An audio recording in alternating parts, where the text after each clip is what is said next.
Good morning, everybody. Did my audio change? Yeah, that really messed up on the intro then. I've got some screw up in my configuration. What it was showing was the desktop from my laptop, and that is a photo that I took in Shenzhen in China a few years ago.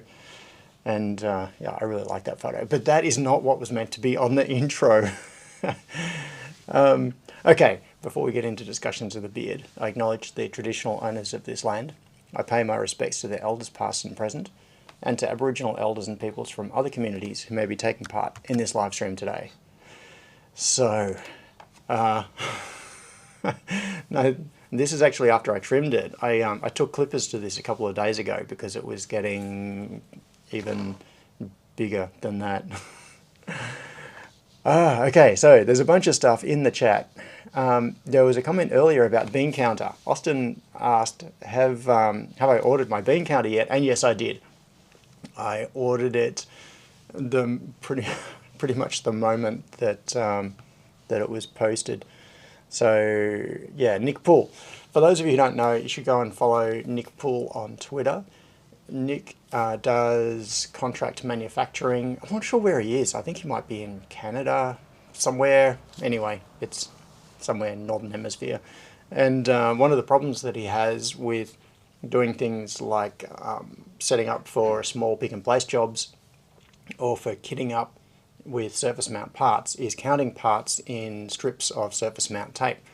So what he's done is made a little device that you feed the tape through, and it counts the sprocket holes, and it just shows you on the counter. So if you want 100 of a part, you feed the tape through and go zoom, and it shows you 100 and you cut it off. Really handy little device, and it can count forwards and backwards. So if you overshoot, you can bring it back and it will count down again. You can use it for either dispensing or for just counting how much is left on a strip of tape. Really cool little thing. So, where are we? Yeah, he's been prototyping that kind of in public over the last few months. He's gone through quite a few iterations, and it's been interesting to see the developments. So we got lots of people here in the chat. I'm not going to say hello to everybody, but thank you for coming along. Yeah, Mad Techie says scruffy. It's true.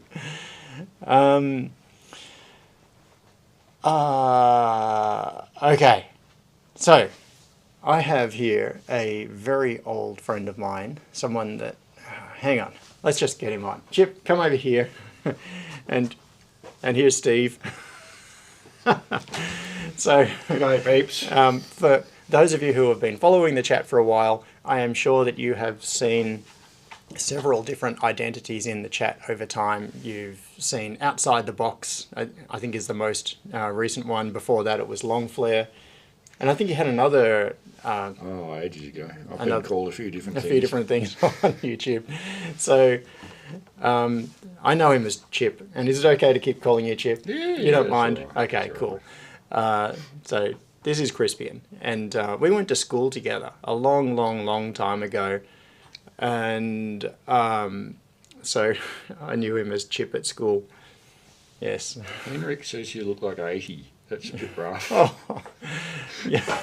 You do look a bit like your dad. Yeah. I put on a few years with the beard. Oh, yeah, but Yeah, not that many. But the good thing is that I can just shave it off again and then lose a few years. Sion says, Chip, you look the same minus the hair. Well, yeah, I just clipped that just now, but it wasn't much longer. I just had my mum's birthday, so I had to look what she thinks is decent, which isn't what everybody else does. Everybody's got different ideas. Yeah, so Chip and I haven't actually seen each other in person. I was trying to work this out. It must be nearly 30 years. No, it wouldn't be that long because Feels like you met Amelia when she was a toddler. How old is she? She's 21. Crikey. And so it must be about... You had two... 18 at that stage, I think, perhaps. or 19. The second one is on the way. Yeah, on the way. So Tommy is 17, about to turn 18, like really about to turn 18, a bit away. So, in fact, yeah, so a week away, which means that it's probably been 18 years. since we've seen each other in person. 18 years of memories and misjudgments, eh? Yeah. Oh dear, we've got a lot of catching up to do yet. Yes, we do. I marked it 100 pieces. Oh, Mad Techie, sorry. My usual thing is to jump all over the place and chase the squirrel. That's so right, yeah, I'm going to do my best. The squirrel will do a bit of chasing today, I reckon. I'm going to do my best to keep up with chat and talk to Chip at the same time. So, when did we meet? It would have been in about year 10 at school. It was at school or the bike club, or was it through school, I think? It was through school, yeah, at St Michael's. I do remember sitting in history class out the back, upstairs, Yeah. while you were relacing a bicycle wheel, as you do in history class. Yes. But I think we were so competent that every now and then we just fire the question would be fired, and Battle of Hastings 1066, and they'd stop hassling us. Yeah. If you have a general air of competence, you can usually get away with some things. But yeah, That was a good school, though. I do remember that. I have no idea why I took it on myself to do that at school. Got away. So for those of you who don't know what Chip is referring to, I think I might have even mentioned this on a live stream ages ago. Was that my twisted hub you were doing it on that wheel? I don't. It It's might have been. Shimano, I've done like that. I've done a few. I I've ran the rebuilt a few derailleur wheels. through the spokes, and it pulled the wheel off. It pulled the spokes off one by one. Yeah. I was doing Sheared about them 40 off. kilometres an hour, and energy went into twisting the hub, and it twisted it uniformly so you could reuse it, and the bearings were still straight. Yeah. So both Chip and I used to ride bikes a lot. We were really into it, and I worked at a bike shop. In fact, I worked at several bike shops for a while. And one of the things that I used to do was build wheels. So just from the hub, a whole handful of loose spokes and a rim, and I'd lace it all up and get it all centered and true and all the tensioning done and that sort of thing. And one day, for some reason, I decided to turn up at school with a hub in my pocket, a handful of spokes and a rim, and sat in history class or something like that and built a bike wheel. It must have been more difficult to get it home because you couldn't package it. Yeah. I still have no idea why I chose to go and do that at school. It makes no sense. I feel it. I tend to do odd things like that, and sometimes I don't get away with it. I've lost friends because of activities like that, and lost jobs even. That's probably more common. Oh, that's tough. So talking about jobs, you've been driving trucks a lot over the years, haven't you? Yes. I worked up gradually. I spent 10 years and $10,000 getting up to a road train licence, and then drove one a few times.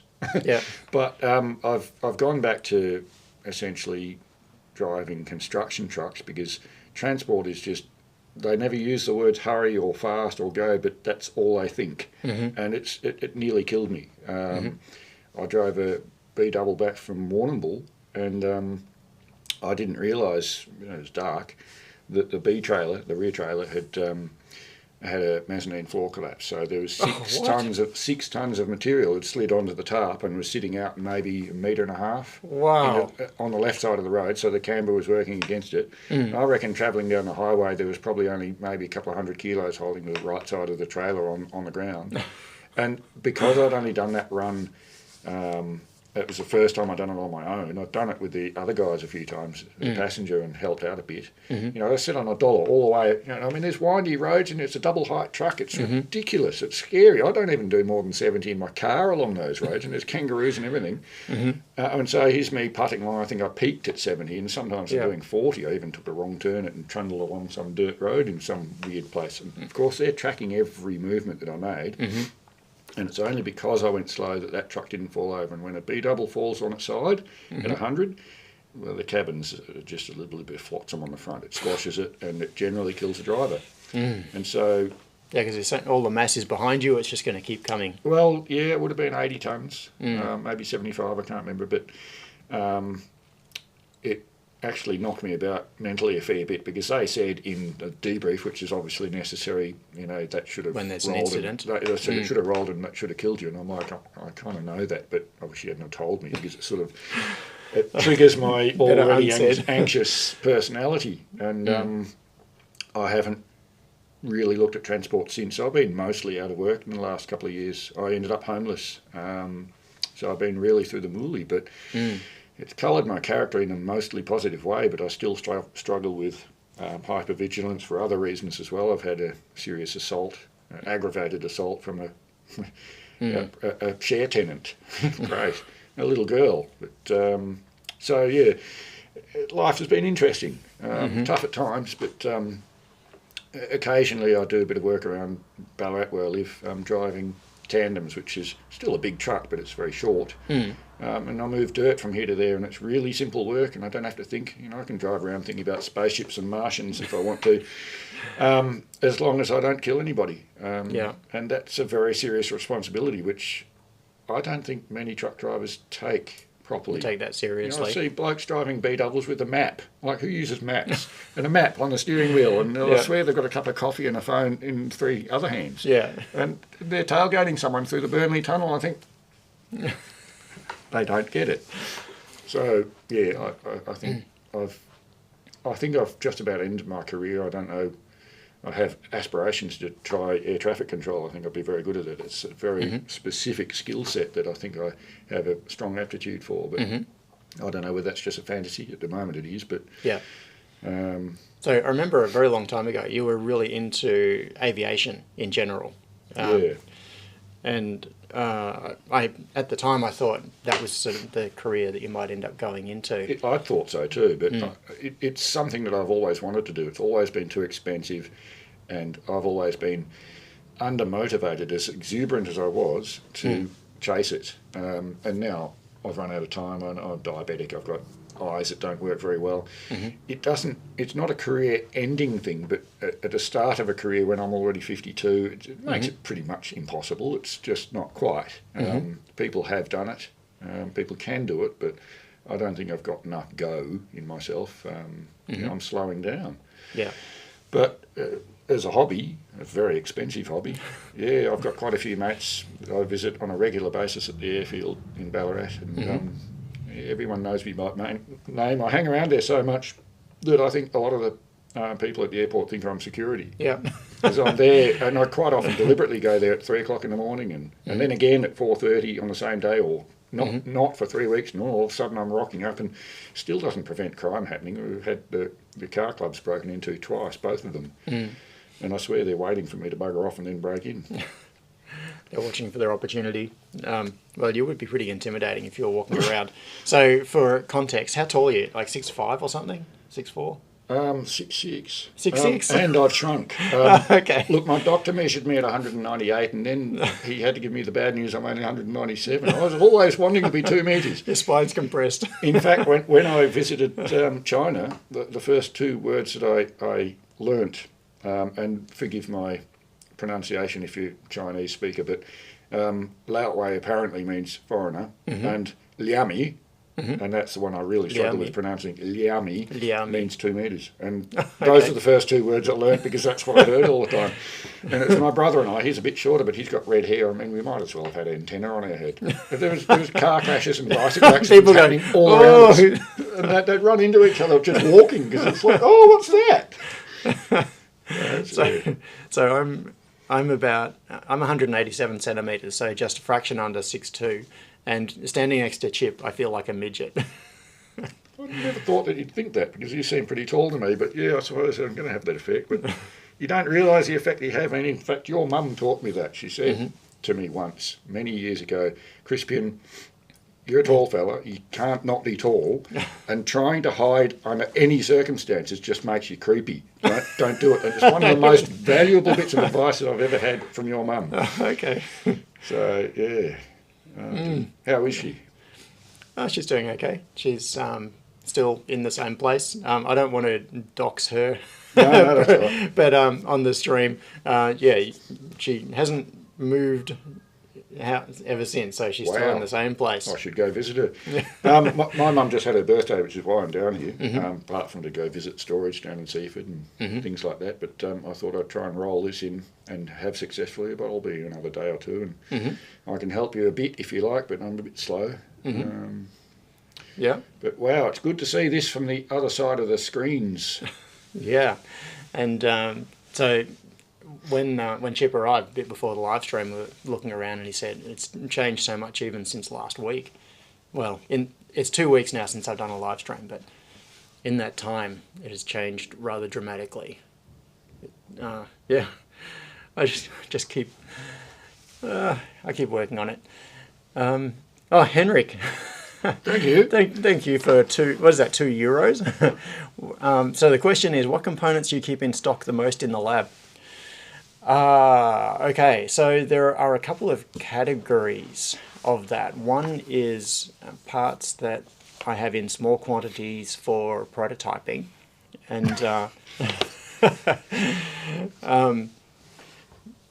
the lab looks more packed from this perspective. Yeah, it's got way more to go. It's going to get a lot more in it. It feels roomy, but I think when it's full, it's not going to feel so roomy. But the other thing is that the entire lab that I had before was the size of this room. In fact, it was smaller than this room. For perspective, now I'm back 1.5 metres from Jono, and there's still another metre to go, except the heater's behind me. Yeah, I'm glad it is because it's pretty cool. Nice and yeah. So what I've got, I think the major advantage I've got is that previously I had everything in this area, and now I can take some things and move them out. So stock storage and various other things are all out in a different area now. Yeah, so common parts. Okay, I've got, in fact you can see it now. If I slide across this way, which is going to kind of block Chip, but if I point that way, you see those white boxes, and that one there says LEDs, that one says MCUs. Yeah, so those boxes are like this is one of my storage methods. Yeah, grab one, bring it over, bring over the LEDs. So these boxes are named the same as my Eagle libraries. So the parts library that I have for LED, I have a library for LEDs, I have a library for MCUs, and they are all categorized. So what I keep in here in the anti-static bags, and all the bags are the same size, they're all labeled the same. In fact, these are old labels. My new labels are much more useful than this. The things that I use just in a small volume or for prototyping. So right at the front, for example, it's got a 405 nanometer ultraviolet emitter, and this is an emitter that. What did I get this for? This was for a project for a medical company, actually. So I was doing some R&D for a device. My belly button, unfortunately. Sorry. Yeah, things like, I've got some green 0402 surface mount LEDs there. There's an optocoupler in there, which is in LEDs for some reason. But anyway, the point is, this is like my small volume intermediate storage for things that you get. You might get 100 of them on a bit of cut tape. Oh, thank you, my storeman. Just put it back in stock. I've had that job once before. Yeah. You do it very well. Yeah, so those are for things like, if I'm working on prototyping something, I might order 100 of a particular part on a piece of cut tape and in an anti-static bag, and it gets stored there, so it's easy to find, all categorized based on the Eagle libraries. But then I've got reels of parts as well. So there are some boxes down there that have got reels in them. Yeah, so grab that one out. Thank you. And so this is a deeper tub than the standard size that I use because it's big enough to have a reel in it. So here I've got a reel of 2K2 0603 resistors. And so this is once again all categorized by type. So this whole section is just reels of 0402 resistors. And then there are other tubs that have got capacitors and other things. So, yeah. Oh, thank you. So this is I'm talking more about organisation now than actually what the parts are. So, Henrik, your question, was it more about what are the specific parts, like types of MCUs and things, or is it just like major categories of parts and what it is that I keep in stock. Oh, warehouse sale. Ross said, very jealous of Dave Jones, who got to go to the J-Car warehouse sale. I didn't even know there was a J-Car warehouse sale. I would have bought everything. Austin said, should show the angle from the IP camera. I may even... How can I do that? So the IP cameras, I could do that, but it would take a bit of messing around. Yes, you're right. What I should do is bring that in, because I can pull that into OBS. I've got an IP camera up in the corner of the lab, and I could use that as a as an input, so I could switch to that view. That would be actually really useful for live streams. I could do that and then just walk around. Henrik said, I mean just quantities. Yeah, for anything that is jelly bean, like resistors and stuff, it's not worth buying anything less than a reel. So for a typical reel of, say, 0603 resistors, 5,000 parts in a reel, it might cost between $4 and $8, you know, vague, hand-wavy ballpark. So for that sort of money, it's not worth trying to buy anything less than a reel. It's one of my lab management principles is, which I'm going to talk about in a video, is solve problems permanently. And part of that is, say you want 10 parts for making a prototype, and buying those 10 parts means you've got to order a strip of resistors, you've got shipping involved, you've got the time of actually storing them, you know, opening the packaging and storing them. And the difference is I can buy 10 of them and it's going to cost me $1, or I can buy 5,000 of them and it's going to cost me $5, and I will never have to think about that part ever again for the rest of my life. Except where you put it. Except where I put it. Then it's the system. yeah, that's right. So solve the problem permanently and never have to care about it again. So for those sorts of things, I typically just buy a reel. If I need a value, I'll buy a reel. Stephen said Cam should give you an RTSP feed. Yes, it does. And I can pull it up. I have pulled it up in the past. It's just right now, while the stream is live, is not the time to be investigating that, because I'd be messing around with it. So for MCUs and things, for other things that are higher value part, they're not, you know, fractions of a cent, then no, I don't buy reels because I'm not that rich. So Gerald asked, what MCUs do you use? Over the last few years, that's changed a bit. I used to use AVR thank you, Henrik. Just noticed Henrik's comment. Where was that? £2 is for me. Oh. Sorry. Yeah. I should have waited, but yeah, that's a nice thought. I'll see if I can find a €2 coin. I do have two. I've got euros here somewhere. Whenever I travel overseas, all of the foreign currency that I end up with goes into Ziploc bags and gets stored for the next time I go to that particular destination. So I do. I'm sure I have euros. No, I'll pass it on in a more useful form. Thanks, Henrik. Can't get Bunnings hot dogs anymore because they take video of you every time you go there. You what? They're using image recognition or facial recognition software in Bunnings. In Bunnings? Yeah. It's been a big thing that people have been talking about. I don't feel comfortable going there for that reason. Not that there's much that I'd go to Bunnings for anyway. But yeah.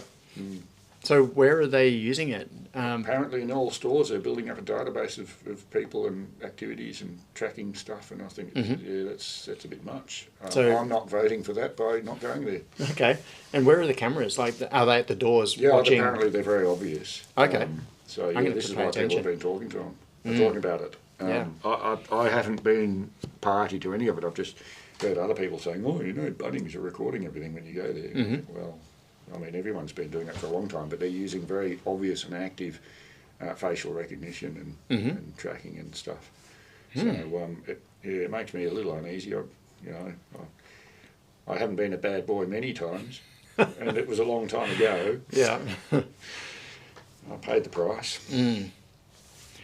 Yeah. don't know if you want to talk about the that accident. Did you want to Oh, not look, bring it up, or yeah, that's it's an like saying interesting don't talk story. about the war? Well, look, I had a very serious car crash that it was at the end of a police chase. So I Yeah. wasn't doing the right thing, but most people wouldn't understand pure blind panic, but I had little to no control over what was going on. I was as useful as a passenger in that car would have been, and it damn near killed me. I moved a massive paperbark tree 4 inches. I mean, it was a 30-metre high tree, and I moved it 4 inches. Yeah. With a little RX-7. Yeah. Was that that was Brad's RX-7? It was, and there's I spent most of the 6 months that I was in hospital trying to recalculate the actual things that had gone on, and I had some slight incorrect information, but we calculated roughly that I'd hit that tree at between 80 and 100 kilometres an hour. I think it was at a roundabout from memory. It was just after a roundabout, yes. I'd collected the roundabout, and that threw me off because I bent the wheels and broke the car a fair bit hitting the roundabout. Yeah. Because I tried to go through it and I wasn't focusing properly. I was in blind panic. I mean, it turns out you could have driven straight, but you had to be very precise. And in that mental condition, I was not being, and I broke the car up pretty badly. It was only on 3 wheels when I hit the tree, but it was airborne as well. So it was a pretty big crash, and obviously it was my fault. Trees, although I like to think they step out in front of you sometimes, they don't. But I ended up with the engine on my seat, basically. Yes. And so I've got all sorts of wicked scars on my legs, 220 stitches. I think I spent $120,000 fixing my left leg alone. Wow.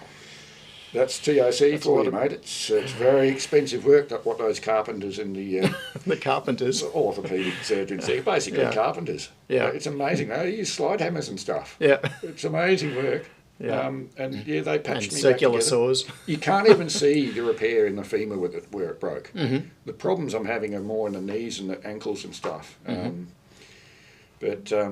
it was a bad crash. And it was not an accident. I don't even really like using the word accident because most of them are, you can see it's going to happen before it does because you've led up to it. With, I mean, I crashed my Corolla a little while back. It's the first time that I've crashed anything in 1 million kilometres.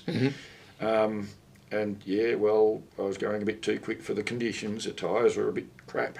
And the roundabout is a pretty odd shape. It's a really strange one. Yeah. And I knew that, but I'd had a distracting passenger and... we again got a little bit of airborne and landed on a culvert, and the poor car, I replaced all the suspension on that, and it's still not quite right. The actual frame's bent slightly, so it cambers out on the left side. It's got a bit of a twist. I'll put some camber plates in it, it'll be good, but I've got to find some. Yeah. I remember after that big accident you had in the RX-7, I remember seeing the car.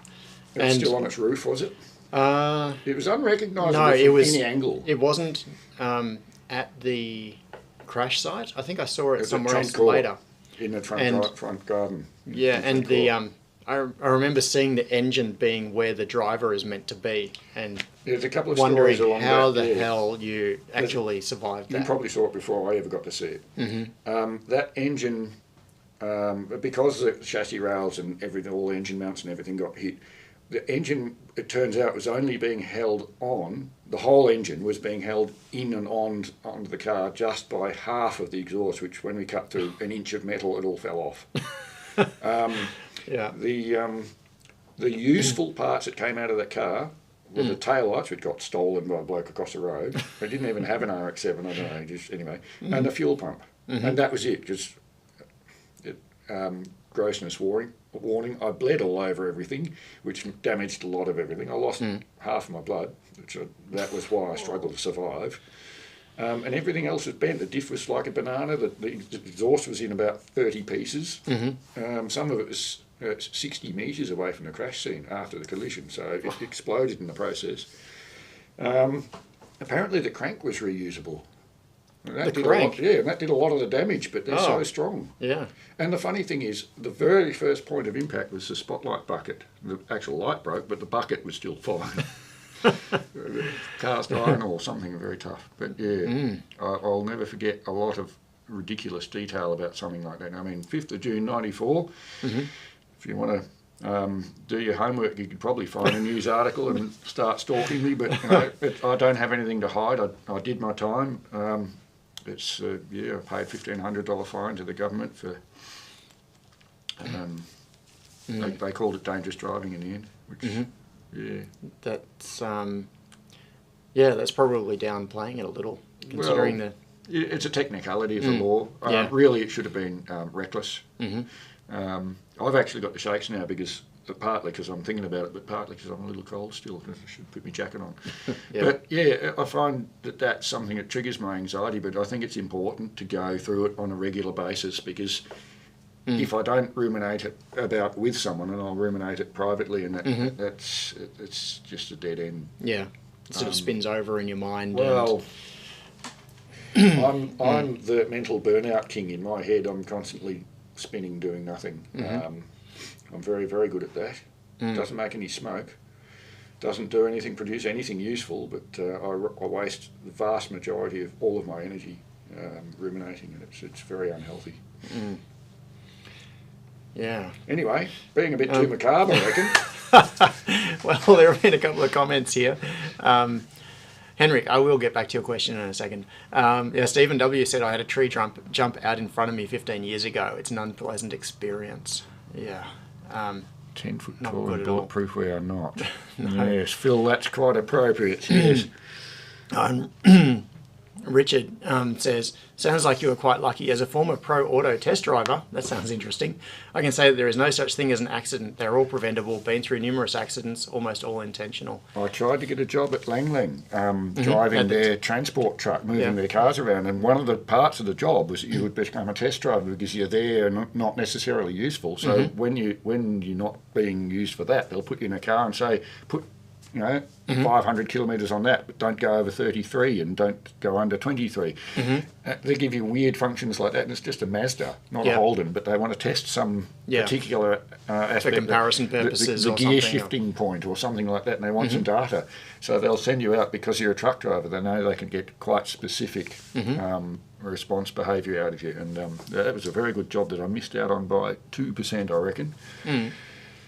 Anyway, I don't know whether they still do it. Lang Lang is probably still used by GM, but not Holden, of course. But I don't know. Yeah, I like Richard's perspective on saying there is no such thing as an accident, and I think that's kind of what we were alluding to earlier. We didn't really talk about it. I think I said I don't even like the word. Yeah, you don't like the word, exactly. It's misleading. It's misleading. Accident, it seems like that gives the connotations that it's something that happened to you without your participation or involvement, when in fact, whatever the incident is that is the final outcome is a result of a whole series of decisions and things that lead to that point. The funny thing is I consider myself a serious professional driver, and I think a lot of it's because of this experience. I've been through the moolie. I know what can happen. I know what can lead up to it, and especially driving a road train, you've got to be thinking, this is partly an aviation thing too, or much more so, you've got to be thinking way, way ahead of where you are actually now, because if you're only looking out the window and taking it in, it's too late. Something's already happened that won't happen for some time, but it's in the process of happening. At that point. You can't avoid it, because some of the vehicles I've driven, literally an emergency stop takes 112 metres. People don't take that into account. I have, on a regular basis, sometimes daily, have people, they get behind my B-double and they get upset that it's slow. Have a guess what? It's a truck. And they come past and then they brake check me. And I don't even understand people brake checking a car, but a 70-ton road train or B-double, it just doesn't make sense. But people do it every day. And that's most of the reason why I'm kind of out of transport, because I can't deal with the stress of that. I learnt, though, not to react. That's very tough. You just have to be constant and there's and have lots of cameras. lots of cameras. Every now and then I will go on a thing where I will binge watching something like Aussie dash cams. That triggers me too much. You can't deal with it. I do it. I do watch them, but they trigger me a lot. There was one, and some of the really spectacular ones are the American ones. They're crazy. And so you're talking about the thing of someone brake checking a B double. There was one I saw a little while ago where it was exactly that situation. It was something like a B double or a very large truck. And someone overtook, so they had rear cameras and front cameras and stuff. You could see the whole thing. The person overtook, pulled in front and brake checked, and the truck didn't slow down. It just went straight into the back of them, and the car bounced off and got thrown off the side of the road somewhere at very high speed. The transfer of momentum, you know, I mean, if you're using a billiard ball and a ping pong ball, it's going to be reasonably elastic collision, but people don't understand that obviously is going to happen the same with a truck and a car. But of course, it's an inelastic collision, and so if you touch a car with 1 km/h difference, it's just about a write-off. And the truck generally doesn't wear more than a bit of paint. And I've had something like that happen, and before I got back to the yard, I've buffed the paint off, so the boss doesn't even know about it. But then I still got the arse anyway. DIY Techie just asked, can I turn on auto subtitles? Said I'm watching at night in my time zone, can't turn it up without waking everybody up. You can do that. I thought I already had it on. I'm going to. Is it cold in here? It is, isn't it? Oh, it is cold. I'm going to get a jacket. I check every morning when I come in. I have a look at the display on the 3D printer, and every morning it says warning, bed under temperature. So I think it's like 10 degrees or something in here at the moment. 12 degrees, somewhere in that region. What am I doing? That's why. I was looking for subtitles. So actual size, I've got to zoom out. I'm just going to see if I've got any options for changing. I may not be able to do it because the stream is actually live at the moment. But I thought I had subtitles turned on. Just an odd thought. Yes. Just an odd thought. Can anyone scan that? Get it in the field of view. I doubt that they'd be able to scan it because it's all wrinkly, and it's faded. So it's a challenge for anyone to scan that to tell us what it is. I mean, eventually you'll probably see one of the cuffs which says brand names or something, but I've had people stop me in the street to scan this. Sion said, no closed captions when using lowest latency. I actually deliberately do not normally run lowest latency because I want to allow subtitles. But for some reason it's not. What resolution do you send out? 1440 pixels or something? What am I streaming at? Yeah. Good question. I think it's full HD, like 1080p or whatever. Yeah, it makes sense. I just wonder if this is actually a if plausible thing. It's a silly idea and it's not important. I just thought it'd be fun. Yeah. You know, I came along here today with quite a few fun things in mind, and most of them probably won't come to fruition, but this is just another one of them, and I'm getting even colder now. Yeah. So there were some questions I'm going to try to get back to. Don't you apologise. There was a question earlier about what is the most expensive part that I've got here, and I don't really have any massively expensive parts. There's it's the equipment that's expensive. The machines. Yeah, that's true. So Sion just said he tried scanning, but it didn't work. Maybe stand up, sort of to square onto the camera a bit. Yeah, well. And just. Is that camera? That's the view. That's the view. So well, that's probably about as good as it's going to get. Yeah, it's about as good as it's going to get. So if you can't scan it there, we don't have the resolution for it. Now I can see my belt isn't straight. Okay. Cable Tie says got it. Oh, well, okay. So tell us what it is for a free bean.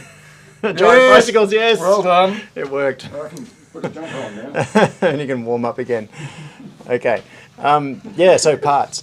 And there was also the question about MCUs. So I sort of half started answering this. I used to use AVRs a lot.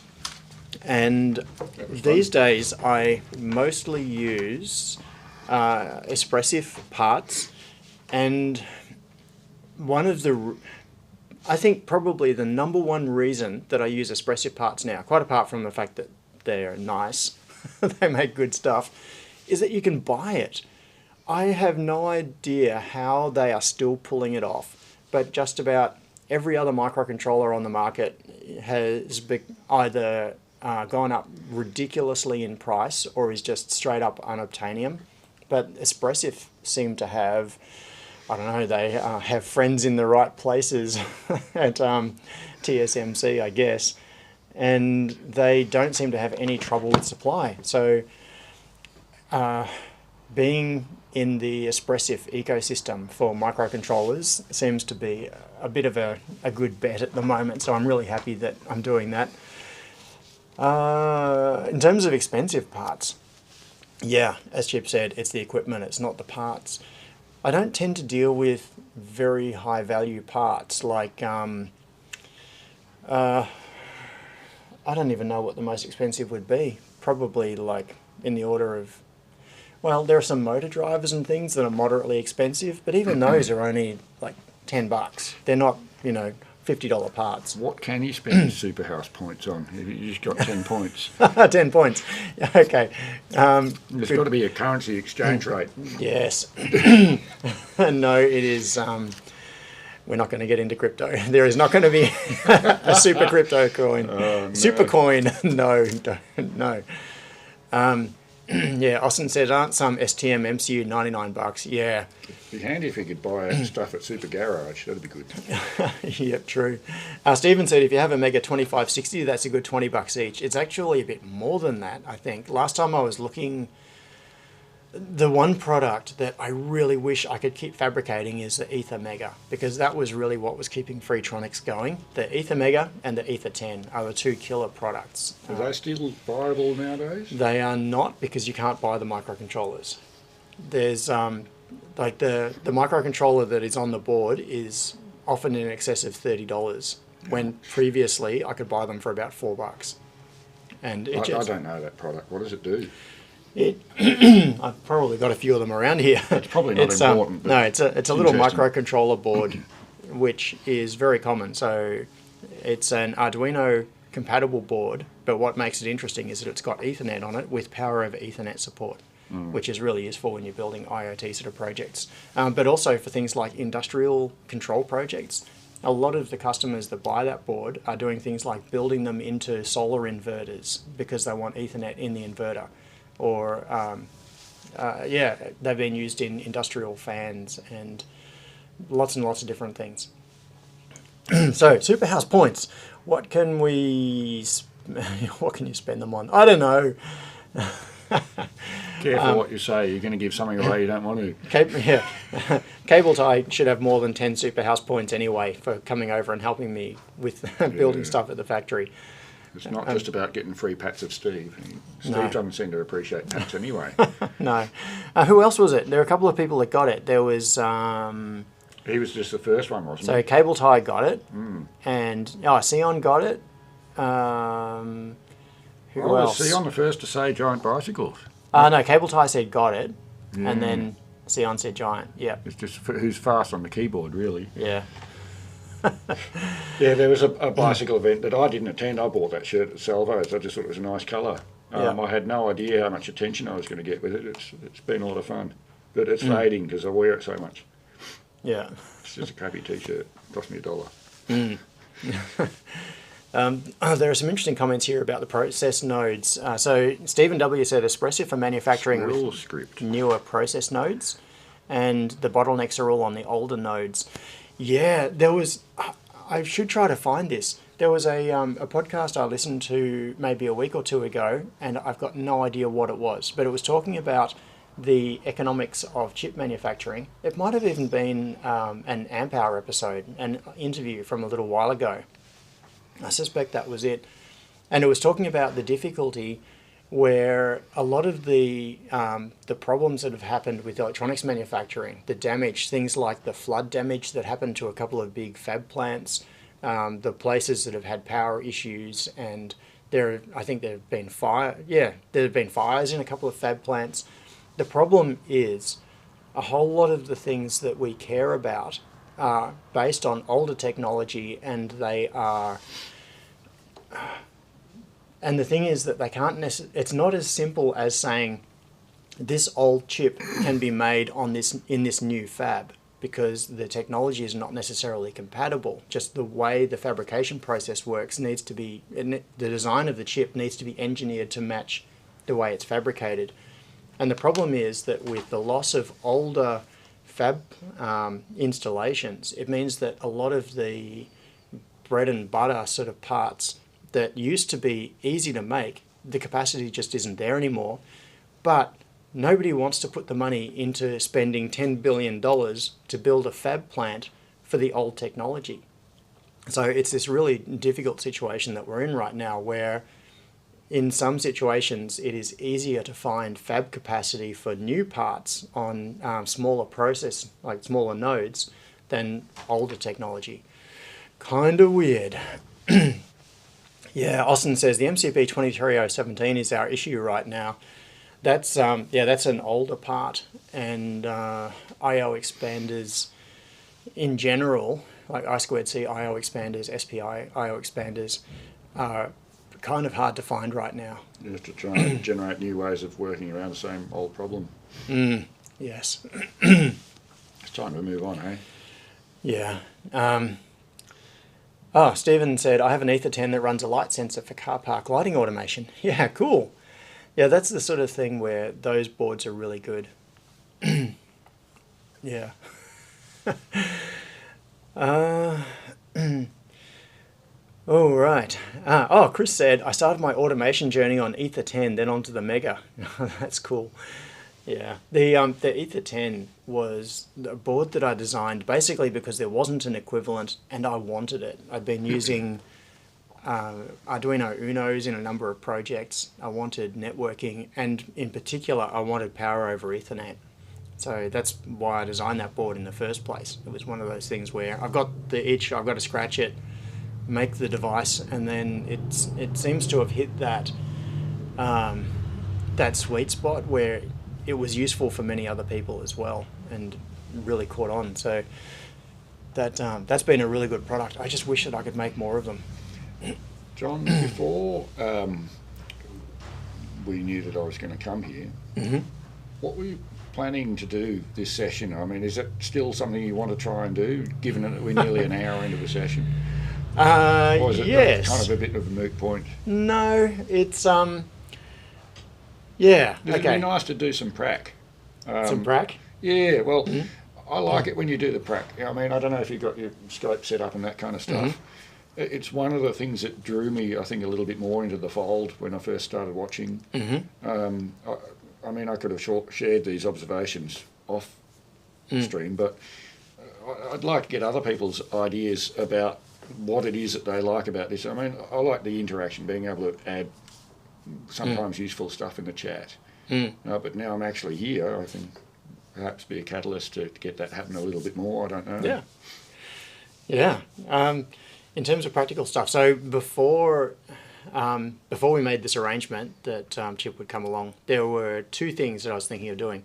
The thing that I've been holding on for a few weeks now is following up on the IoT access point, and I have the PCBs here, but doing assembly on the stream will take a little bit of setup. So it's not really practical. Basically, what I would need to do is make sure I've got all of the parts ready in order to be able to do it without disappearing for 10 minutes while I'm searching for something. It's while not the stream is on. important that we actually do anything. It's just that I wanted to put a sort of feeler out there to see what other viewers and your feelings are about what it is that they want to see, and try and be proactive somehow.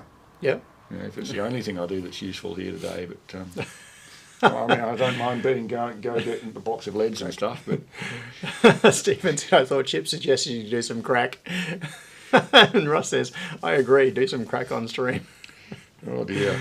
Let's not. I have fairly strong feelings about those sorts of drugs. I've had some, as I said before, some unfortunate experiences with people that are on ice. And I'm quite scared of that stuff. There was a drug manufacturer across the road from me when I lived in Edithvale, and he assaulted me too. It seems to be a common thing. And he was good friends with me. He just one day went off the Nana land. I mean, they just cracked and completely changed. And they're pretty much unstoppable. I realised that I couldn't defend myself against him. It was a big standover man anyway. And that if I needed to stop him, I had to basically kill him, and I didn't want to go to jail for that. Or get very hurt trying to hurt him. Yeah. Oh, wow. Sorry. It sounds like there have been some dramatic situations. I'm just living in a normal street in Edithvale. It's a lovely place. And the guy across the road turned out to be completely nuts.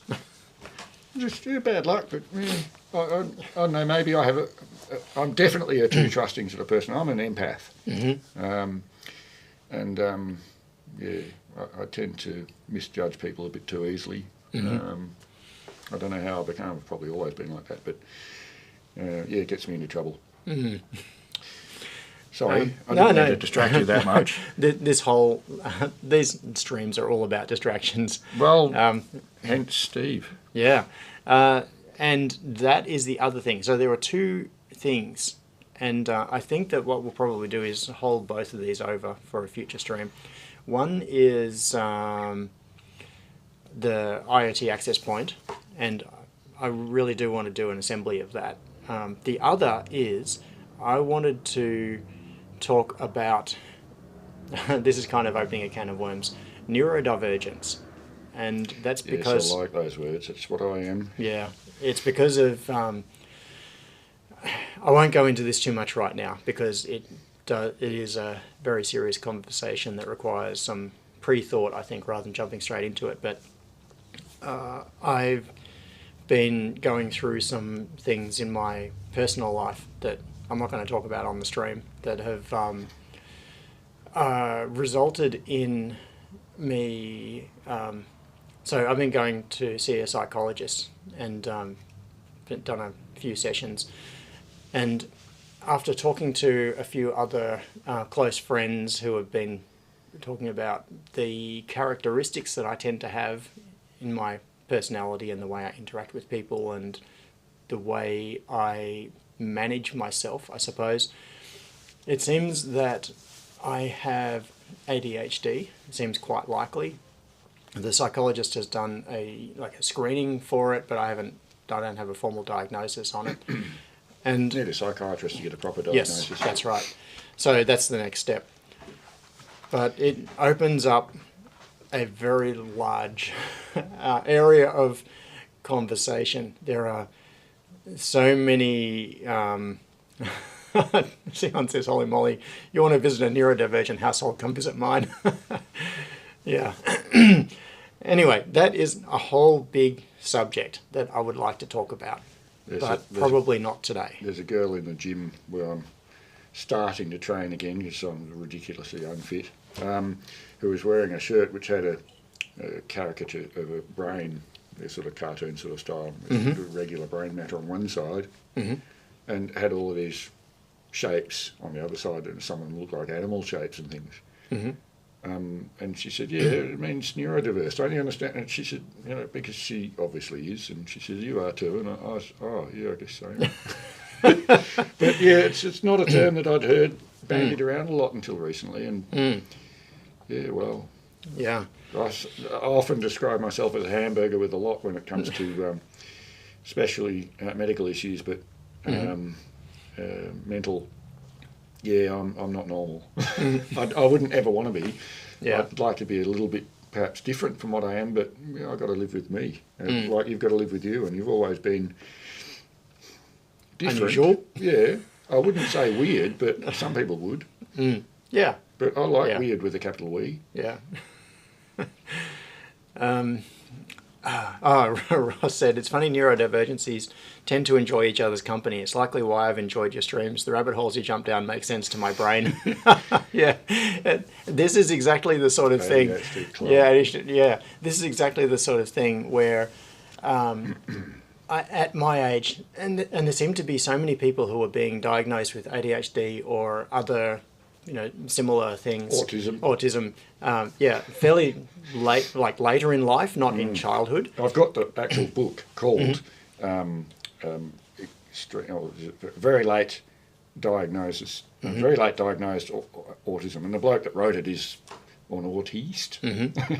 And his I've only been able to read half the book. I find it confronting and It's far too real. Mm-hmm. And I read a paragraph and go away and think about it for a week, and then come back and read it 3 more times, and it freaks me out. I haven't been able to read. I don't even know where it is right now because I just had to put it down for so long. Mm-hmm. It's a work in progress, but it's full of handy advice. But the one thing that stuck with me is that it says that specifically very late diagnosed spectrum people are, because the incorrect treatments, incorrect diagnosis, often being ADHD, are actually at risk of being suicidal and various other things. Not being managed very well can cause all sorts of problems. I mean, I don't know exactly what caused me to become homelessness. Some of it was just bad planning.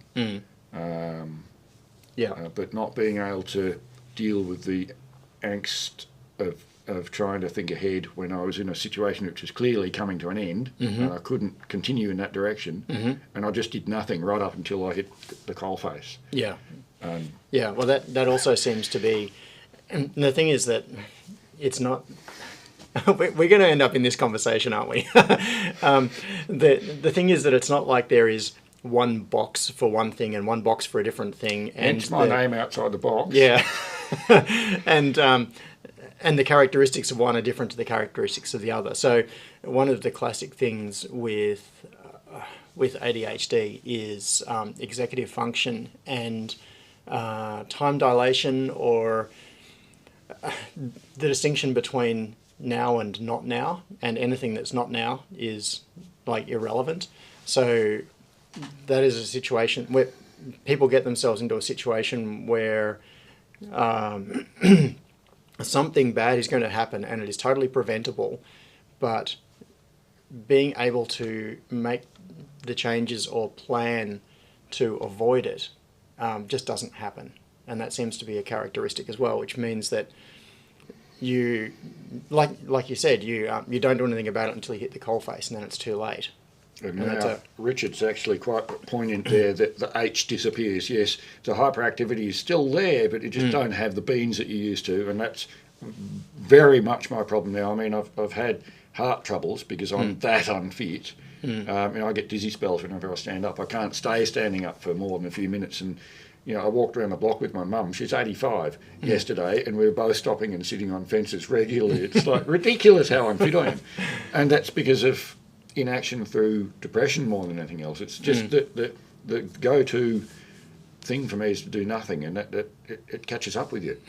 And so Richard's comment, I had ADHD as a child. I recognise that now. How do you read that so quickly? But now I'm just too old for the H.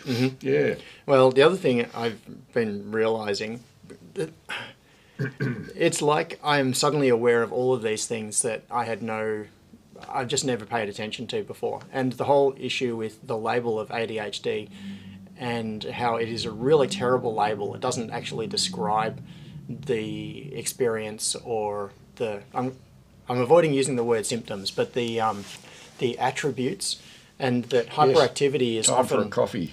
Thank you, Henrik. Do you want me to get you a drink? No, I've got a can here. There are drinks in the fridge there if you want to help yourself. I will, because it's too far to go. Yeah, sure. The hyperactivity does not necessarily mean running around screaming like a crazy person. It's not necessarily a physical manifestation. It also manifests itself in terms... There's the crack of the can. It also manifests itself in things like a hyperactive brain. There are many different things. Cable tie, drinks in the fridge? Yes. And there's a lot of them. And I also have a kettle now and a microwave. So yes, cable tie, you should come visit again. I think he's going to move in here pretty soon. It's going to be a pretty nice place. Oh, somewhere earlier, way back in the stream, someone was talking about the temperature in here. No, it's all right. I remember. I can't remember who it was, but someone said I should get a split system in here, like a heating system. Much more efficient. Yes, and quieter. I got a quote a couple of days ago for a 5 kilowatt system installed here, and it's going to be a bit over $4,000. I bought one from Aldi for about $1,100. Yeah. Installed it myself, and then got an electrical fitter to come along and finish it. And he happened to be a gas fitter as well, which meant that he could sign off on it. Whole lot cost me $1,200 installed, and it was Nice. a big one. Yep. Man, shop around. Yeah. Yeah, wait for So an that Aldi was- deal. So that was the first. That was the first and so far only quote that I've had. And yeah, I need to look into that some more. Not sponsored by Pepsi. Geez, I don't know. If you say all the right things, maybe you could get sponsorship. Yeah, I could. What was that? Henrik says someone sells in Trade Me SMD reels with shelf one. Left, check it out, John. That was I've the got to link. get a bit Oh, okay. closer so I So, don't fall out of shot all the time.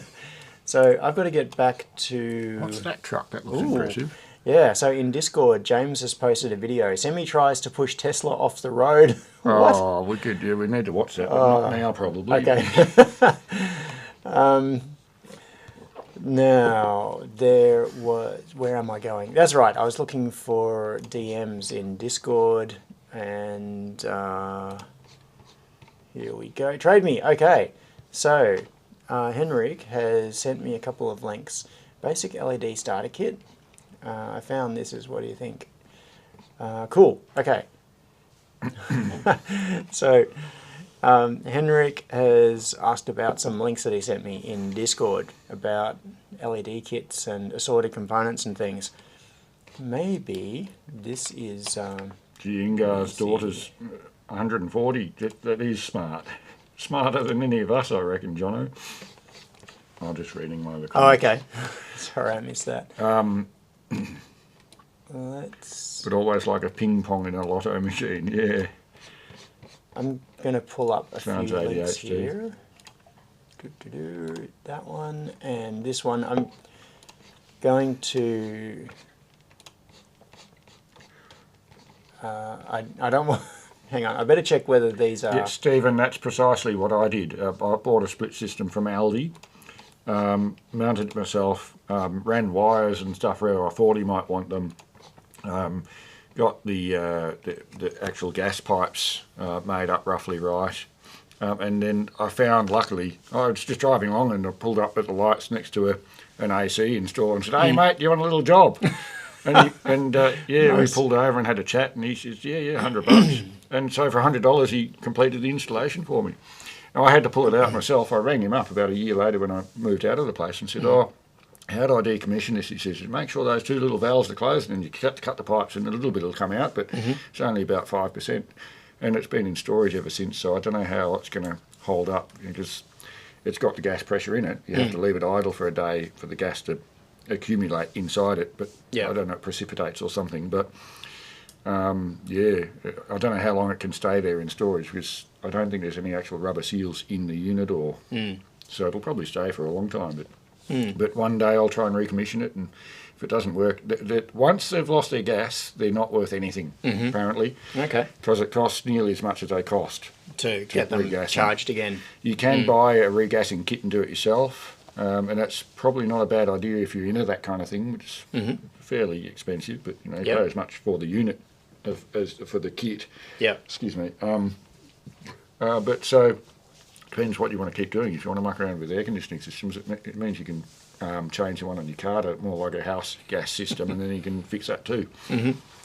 Anyway, that was Yeah, well, a few I want people to have use the word commented red about herring, not Steve. What's his name? What is he? Steve the Squirrel. Yes, I've got red herring in my head. Yeah, a few people have been putting comments in about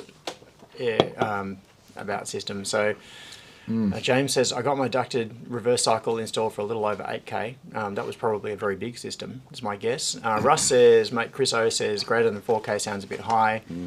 James says, installed 5 kilowatts should be around the 2,800-ish mark.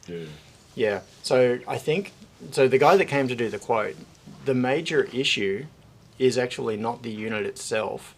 It is one of the quirks of this building, because the unit is going to have to be, like, if you can see where I'm, okay, behind that rack there is the front door. And the idea is that the base, like the main unit, would be on the roof above that, and then the head would be mounted on the wall sort of near the front door somewhere. But the big problem is power. Power has to come across it then goes up very high. It has to go over the loading dock and across and then down, and then That there run is is a going to cost twice as much as a normal one, yeah. yeah, and then the switchboard in here it's classic 1980s factory They're switchboard. gonna It have is to upgrade the whole horrible. thing. He said that they would have to put in like a new little subboard to be compliant. And so I think a lot of the cost of what he was quoting was not the unit itself; it was all of the electrical work. Yeah, fair enough.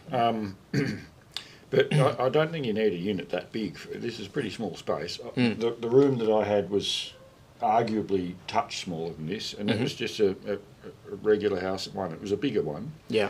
And it was way more than I needed. It was a pretty long unit. It must have been 1.8 metres wide. And yeah, I could cook myself or freeze myself whenever I wanted. I do remember in the middle of winter when it got down to about -2, this is an Edithvale, that it was trying to heat me, and of course it's taking the heat from outside and putting it inside, and there wasn't much heat out there. And so there was one point in time it suddenly went as it dumped its pressure and started reversing just to get the ice off itself. I thought, that's pretty smart. Okay, de-icing. Yeah. Yeah. It still kept blowing air, so it was using residual heat in the core to keep me at least a little bit warm while it was doing it. I thought that was even smarter because it wasn't taking the heat from inside and putting it outside. It was just producing heat outside while there was still heat inside. It was very clever.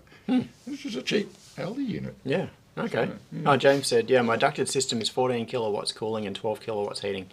Yeah, so that would be a house-wide system, I'd guess. That's a lot of power. Even at idle, that you'd probably be using a couple of kilowatts. Yeah. That could add up on the bill pretty quickly, especially when they double and triple the price next week. Yeah.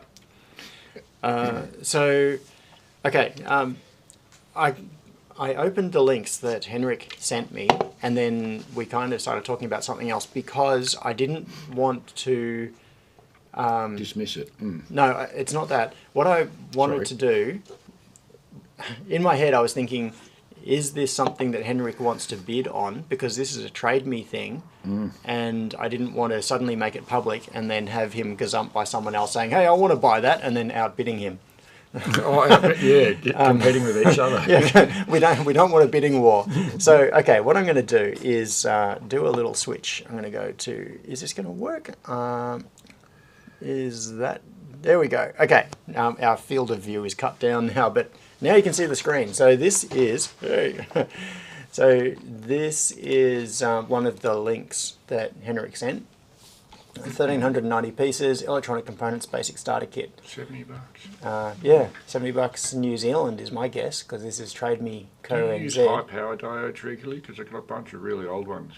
Not regular. There is one particular high-powered diode that I use on. I think I've But got it's like them a with 40 me, amp. which is a complete Wow. freak of chance.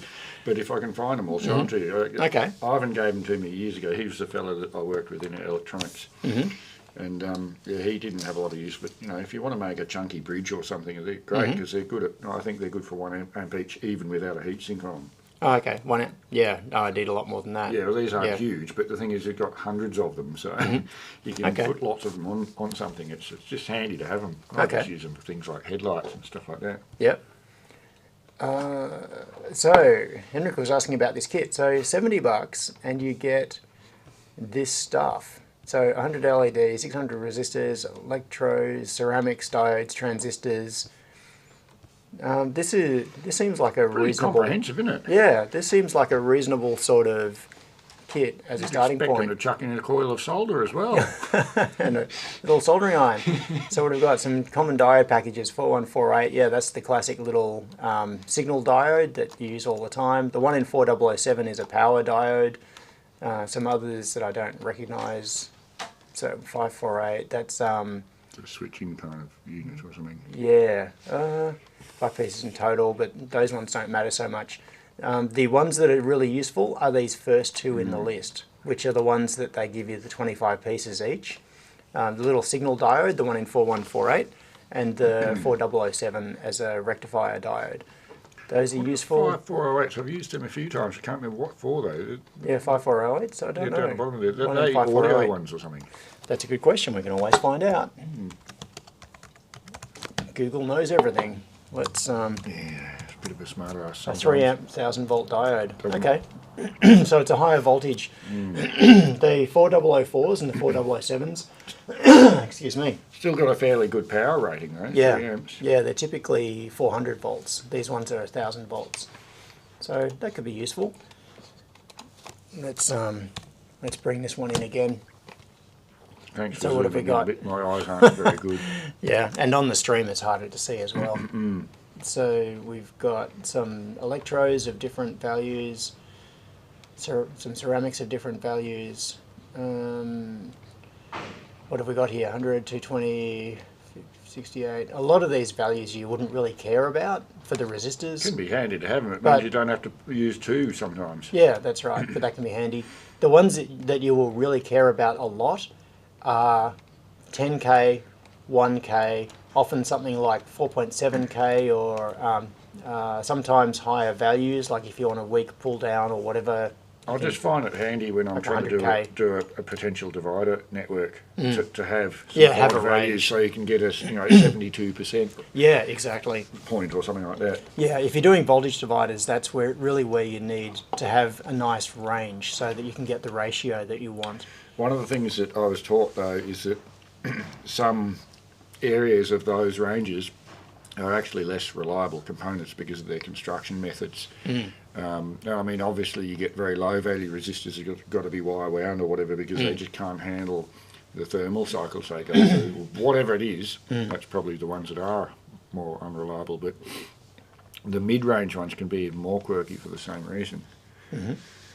That was what I was taught. I don't know how accurate it is nowadays, and manufacturing has changed and mostly improved, but they're always getting cheaper. Yep. Yeah, LEDs, you got a range. Now, the thing is that what you're paying usually with this, what you're paying for here is convenience.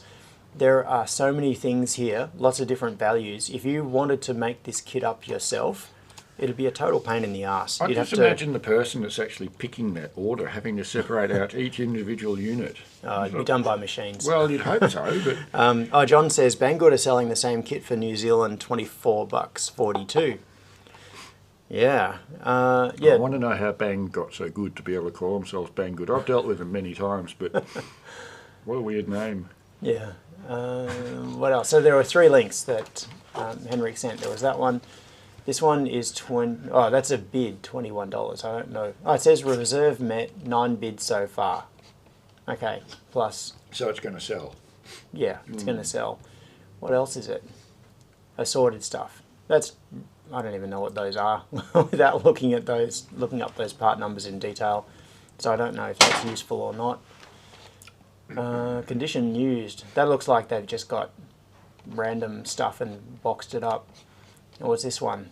Electronic. Oh, this is interesting. This is reels. Reels in that kind of storage is So an it's- interesting trick. Yeah, so it's got a $600 buy now.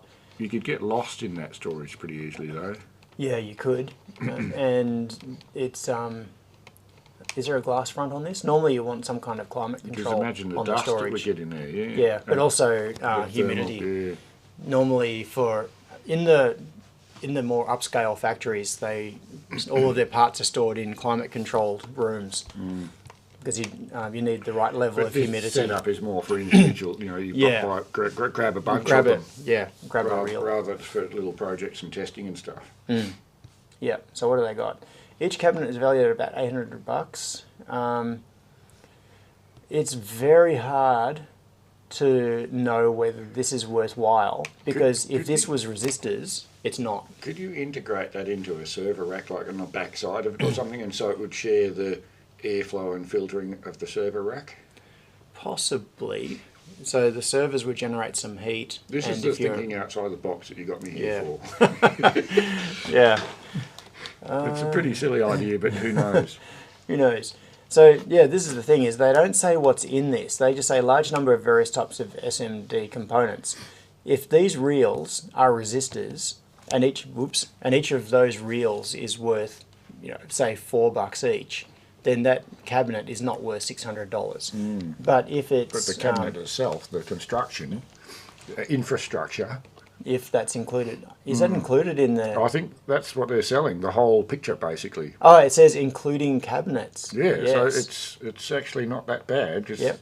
making that yourself would be a fair fiddle. Yeah, it would. Yeah, but if these, looks like they've got some big reels down the bottom of some more exotic stuff. If these parts are higher value parts, like somewhat Like more 1 exotic meg- megohms transistors yeah. or a capacitor, sometimes capacitors can be quite valuable as well.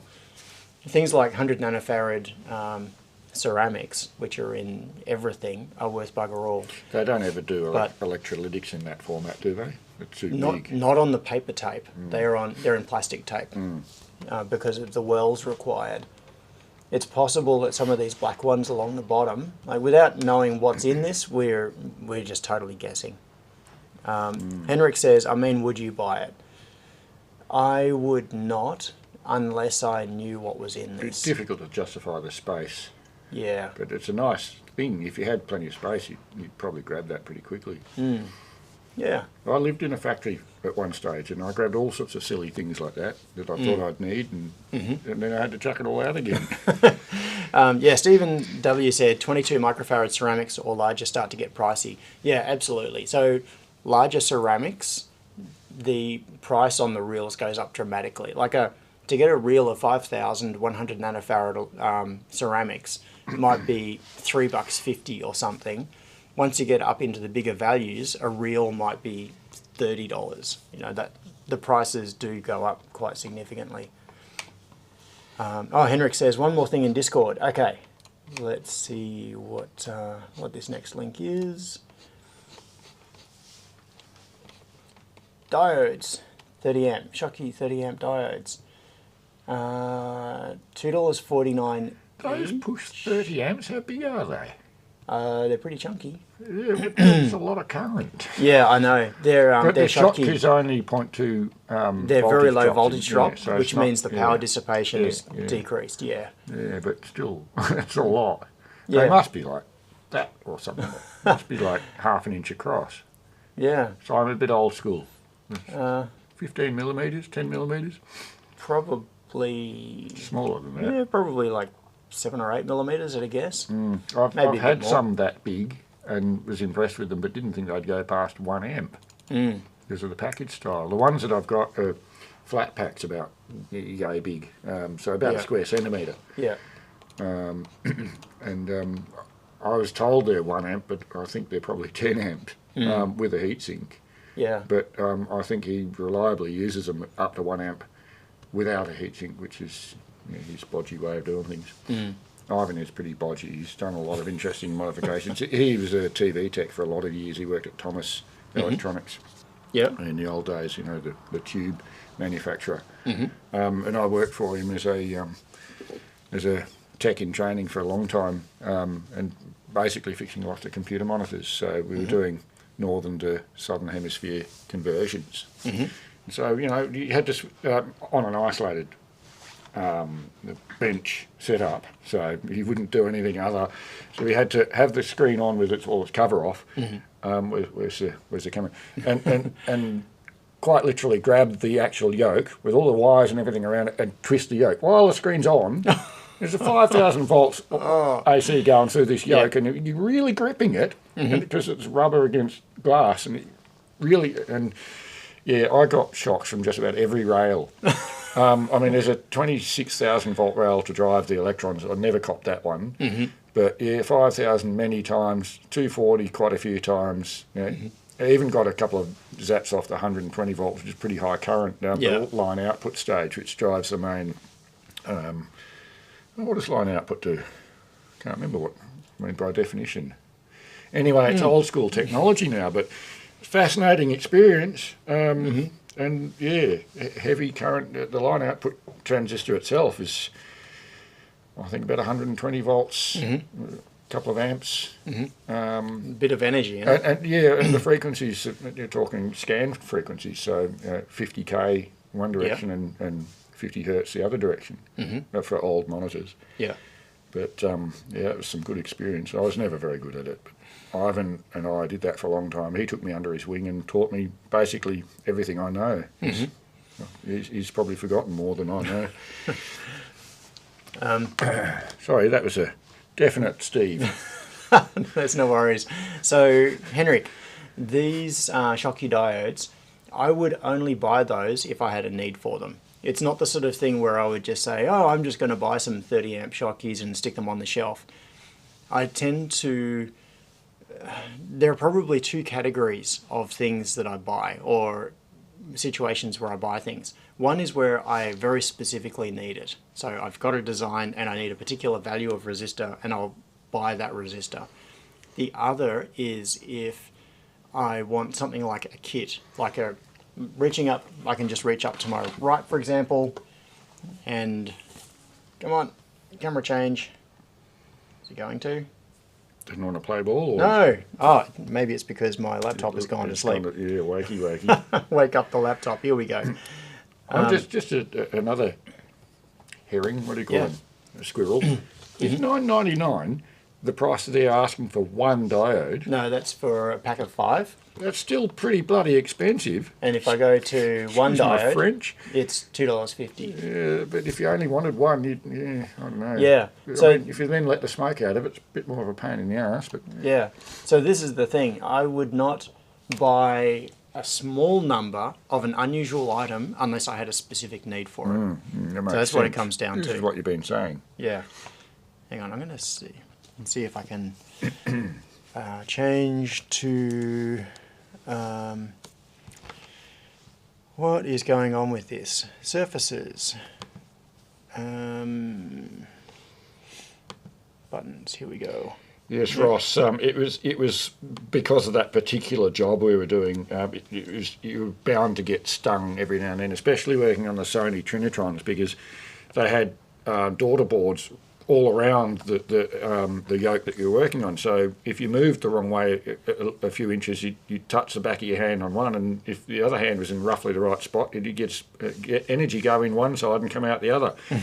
Generally, because you were isolated, you had to touch two things at once to get a shock.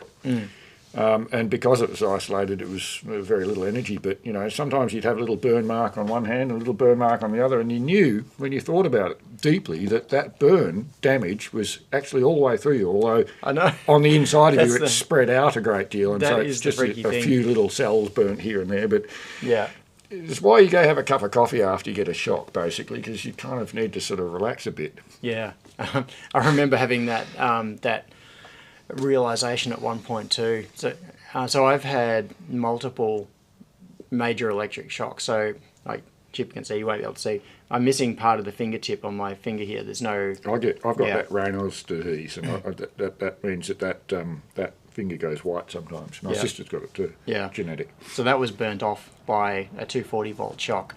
It must have been a fair bit of current, so it blew the end of the finger off. Yeah, it did. It's grown back all right. Yeah, but I've got no fingertip, no nerves. Fingerprint on that part of my finger. Oh, so that's what you do Since all I your was dodgy like, tactics with. Yeah, that happened when I was, I think I would have been about 10.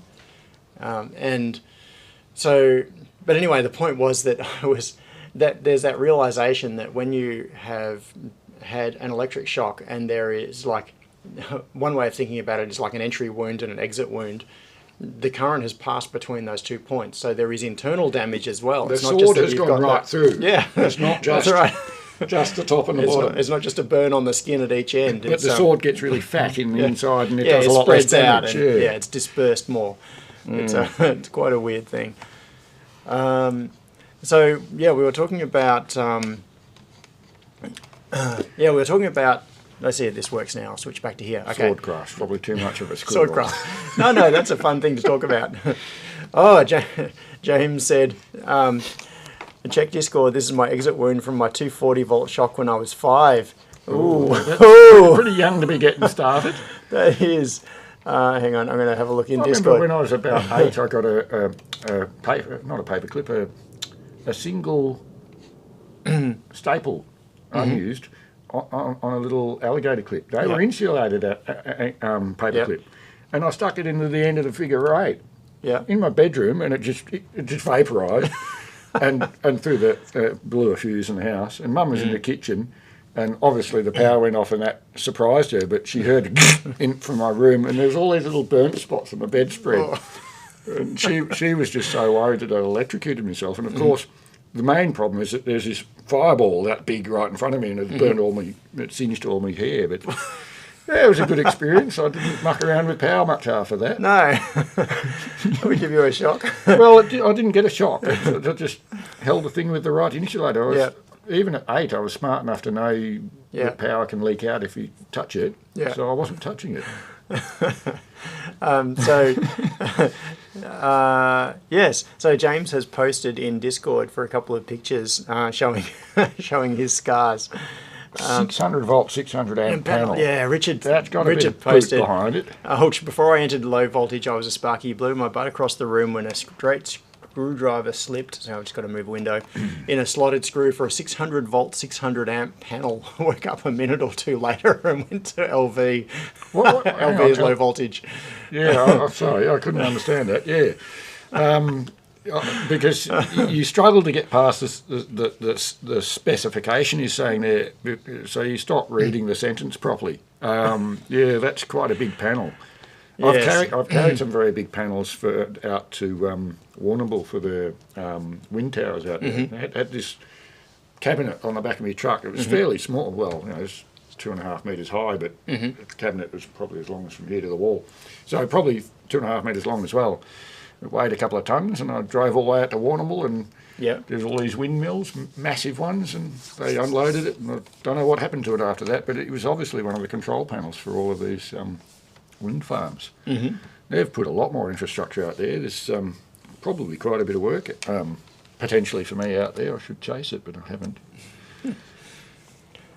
James posted that it's okay to share these pictures, so I am just in the process of opening these. Oh, we're going to open his wounds, are we? We're going to show open wounds. Let's get in there.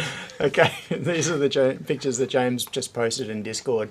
So it looks like there is a big round wound there. It looks like a depression, like if she's hit it with a hammer or squeezed it with a vice or something. Yeah, it's like a coin. It's like a 5-cent coin or something. Is that going through to the stream where your mouse is? It is, isn't it? Yes, it is. Yeah, good. So they can see what we're looking at. Yeah, in fact, zoom in. It looks like a coin, yeah. Yeah, that is quite a burn. That must have taken a while to heal. Yeah. And imagine there would have been quite a bit of damage inside too. You'd feel a bit unwell after that, I reckon. Yeah.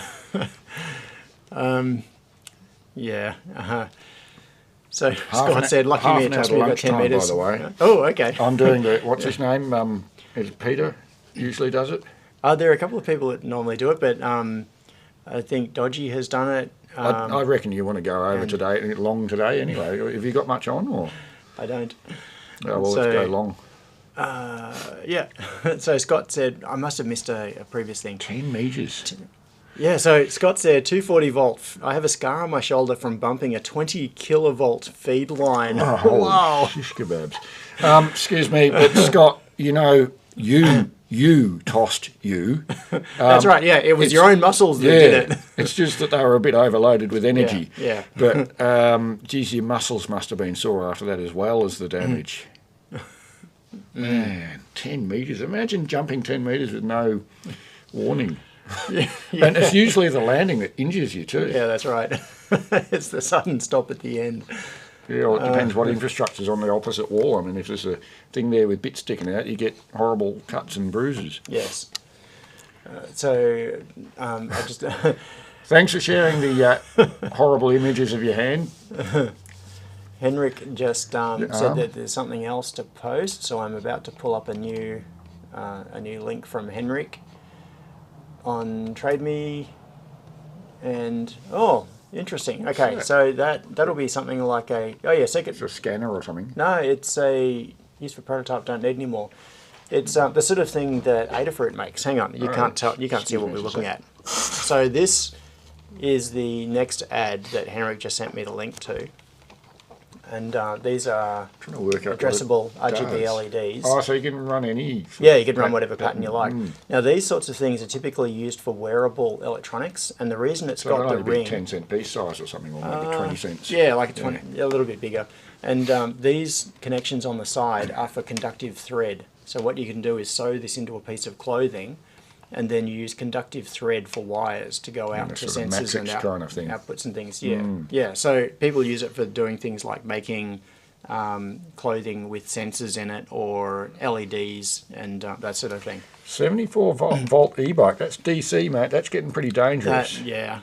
Austin's. So Austin said, zapped myself with a wrench on my 74 volt e-bike battery a couple of years ago on a spot that was supposed to be isolated too. Went back and fixed the issue after that. That's potentially more dangerous than a 20,000 volts because it's DC. You get stuck. Yeah. This is why, although I've got an electric car, and I'm wondering what to do with it because it's been written off. It's a repairable write-off, but it's kind of beyond economical repair in most reasonable considerations. And I'm thinking the battery is its asset, even though that's the reason it's been written off. They misjudged it or whatever. But I'd love to use the battery. I'd really like to transfer its driveline into the back of my regular petrol car and have four-wheel drive and much more performance. But by doing that, a bit more weight. But handling a 400 volt battery.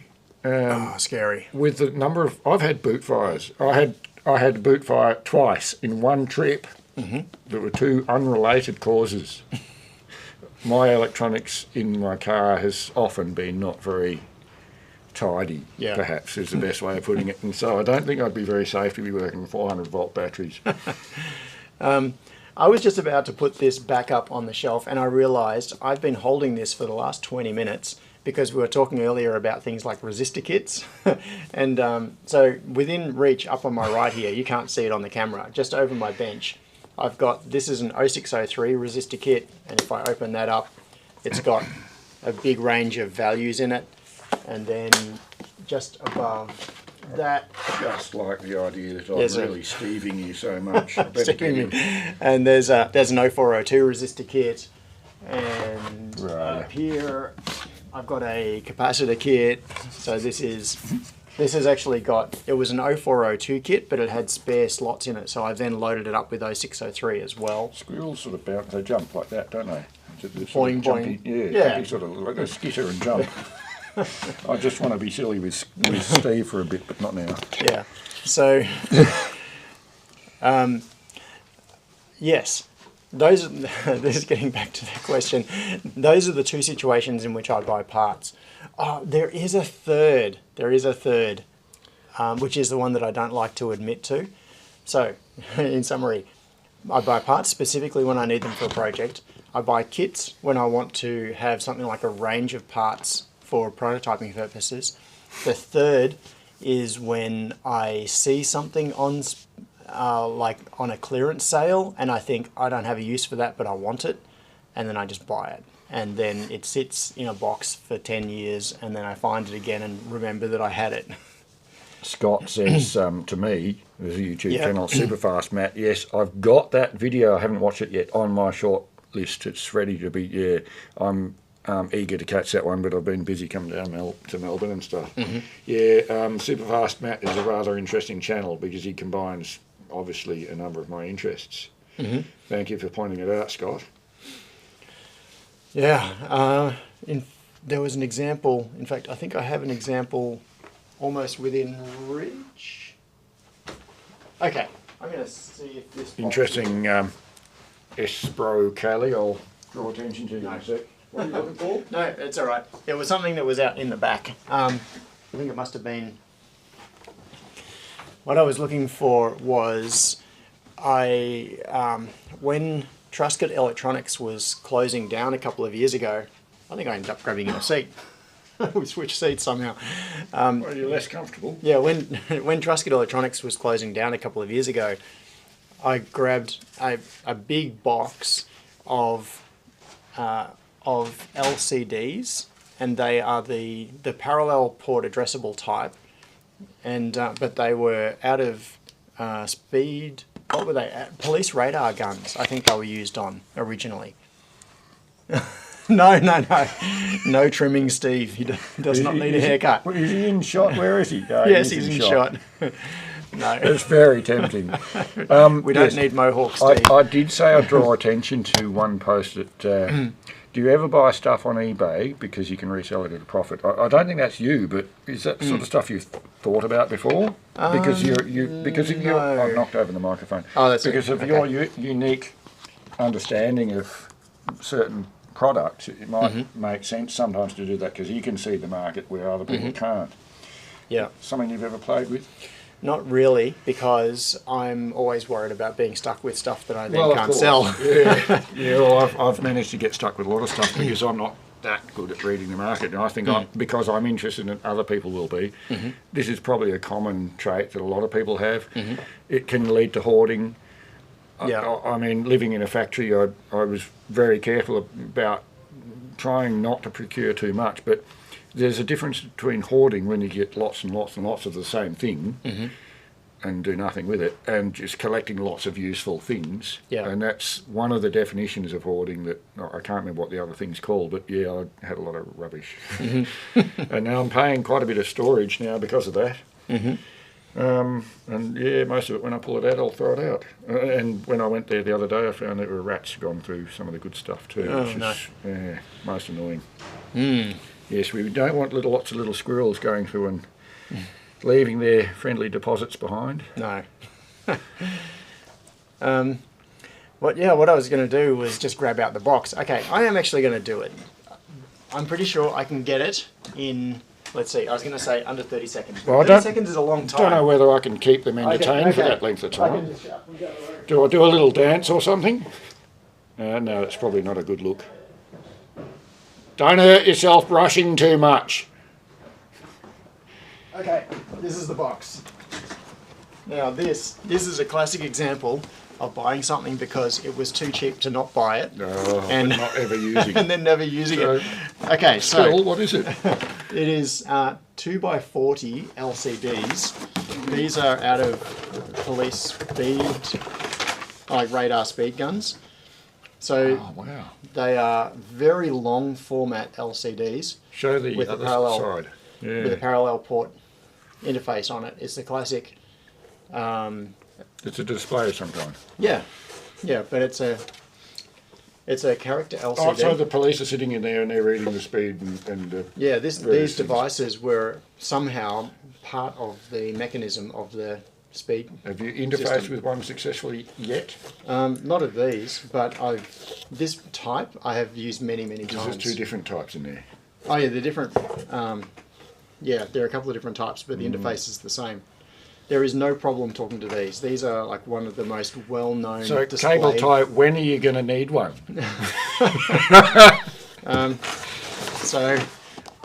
got a couple. This box is actually significantly heavy. It's that's got to be 15 kilos, maybe 10, or maybe I'm weak. It might be 8. There's a count. I put a note in there. There are about 106 of them. So I have about 106 of these 2x40 displays, which actually would be perfect in a rack mount. You could probably fit 2 of them side by side. Yeah, but are you going to waste half your life making it all work? But that's the thing is, I've got these, and Austin says, I wonder if those would work with I2C backpacks. Yes, they would, because these are the classic, HD 44780 So you don't need any support components to make them work, they just plug in.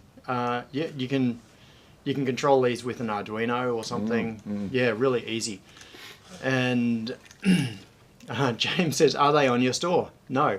Matt Techie says, are they backlit? Yes, they do have backlighting.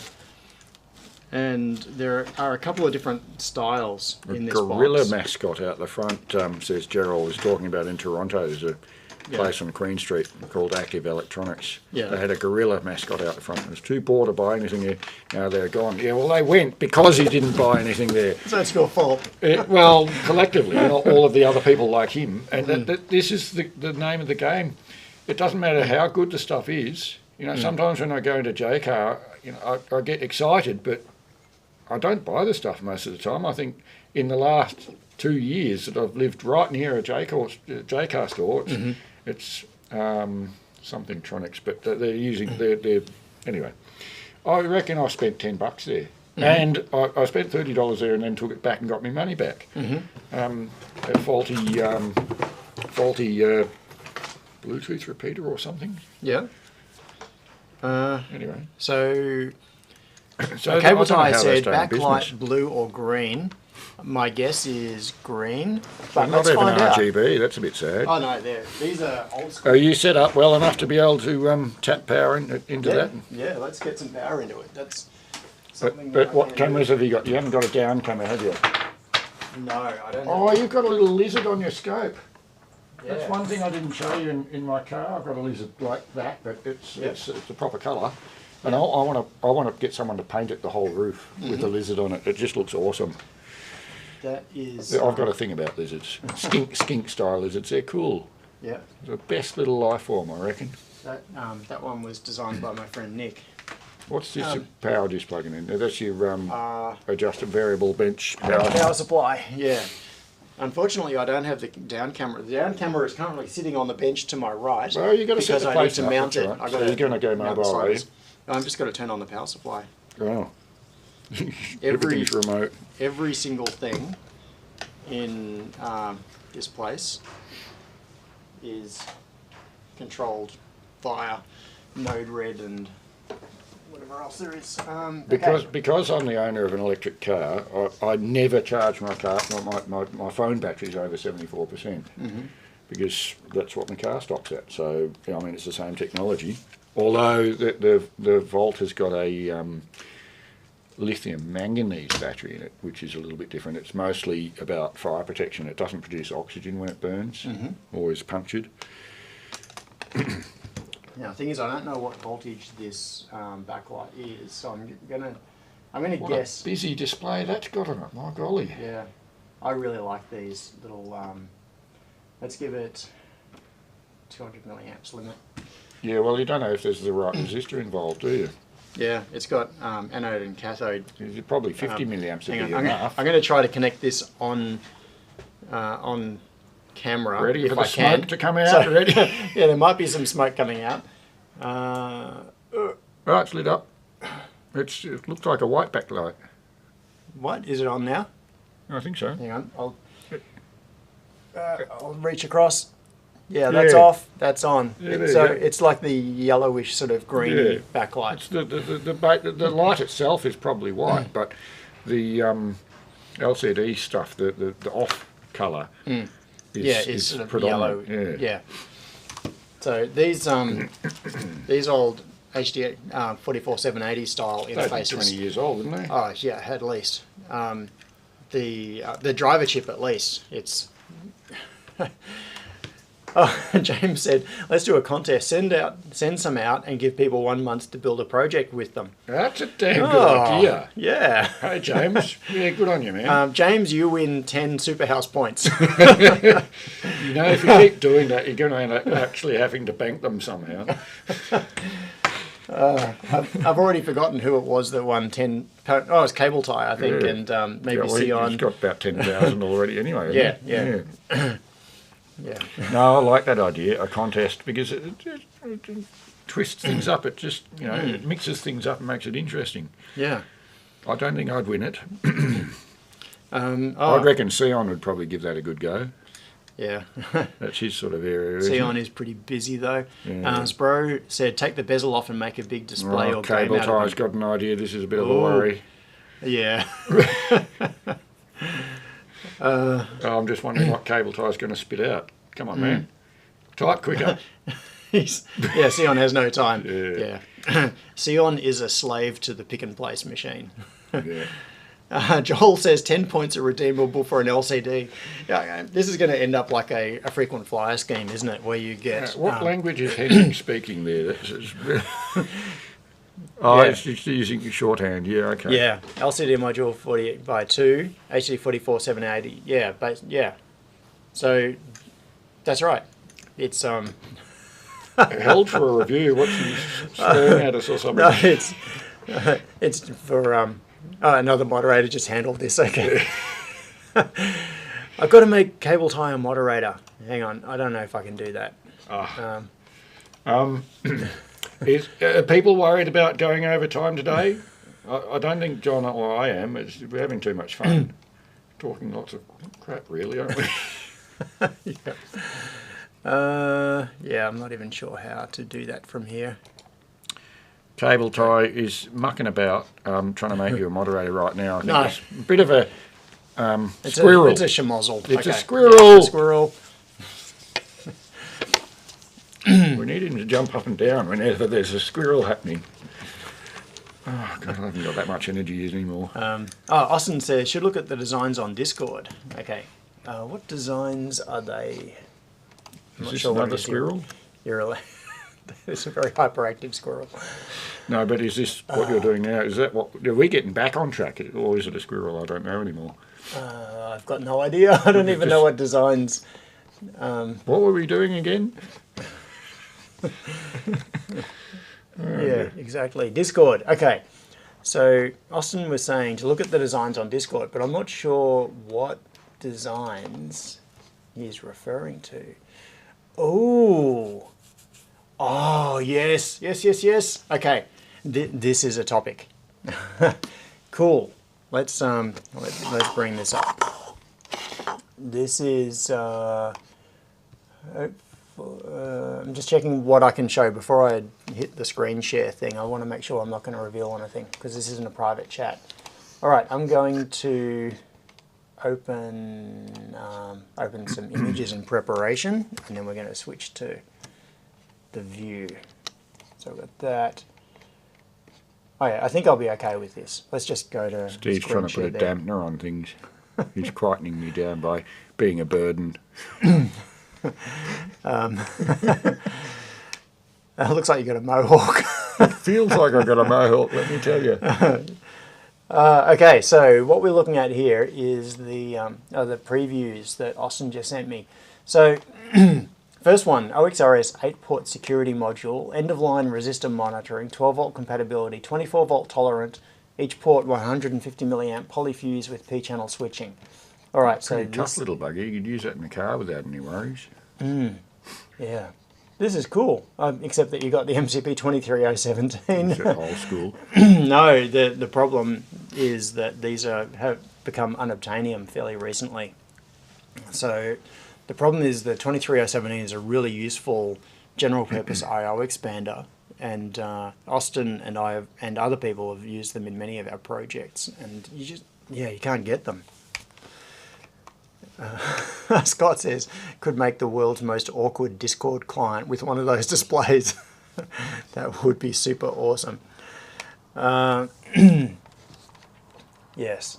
So, security. One of the reasons I'm so interested in this, Austin, is that I have just in the last day or two been looking at the whole issue of security here in the Super Lab.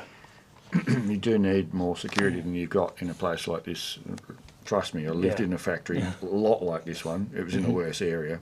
But it was a motorsport park as well. At any time of the night, I mean, I heard people doing 300 kilometre an hour runs on the freeways going up either side of me. Pretty cool, but the thing is, sometimes you couldn't see the asphalt in the morning. There was so much rubber on the road. And it meant that the police were hanging around a lot, which was good. Yeah. But kind of annoying because, I don't know. They'd pull you over and check you every 5 minutes. What are you doing here at 3 o'clock in the morning? Well, mate, I live here. Yeah. Stephen W. said, world's largest pager. That would be classic. Imagine building a pager with this display in it. It'd be massive. And with a big clip and hang it from your belt. Basically, pager brick. Yeah, pager brick. Welcome to Nokia about 35 years ago. Yeah. So this is, and what is the difference between this and the other one? Modular 8-port breakout. So this is, I see what you're doing, Austin. So this one is the security sensor version. How physically big is that, do you know? Yeah, I can. Those little components suggest it's about that big. It's about 4 or 5 centimetres long. Yeah. So this device here, this thing here. Battery. No, that's an RJ45 socket. That'll be an 8-way RJ45 socket stacked, 2 rows of 4, which gives you some sensor scale. So yeah, I get you. Yeah. So this one is the one with the end of line sensing. I think these are the sort of things that potentially some of the other watchers, I mean, well, most of the people on here are pretty switched on, but sometimes people watching are going to go, oh, I wonder how big that is. That's the main reason why I Yep. put comments in like that when I'm texting from the outside world, or Yeah. yak in your ear while I'm here is another squirrel. Yeah, so screw terminals on the back give it a sense of scale as well. So this is the same That's size. actually where I got my ideas from. So I'm Yeah. familiar with that end of it more than the other end. But Yeah.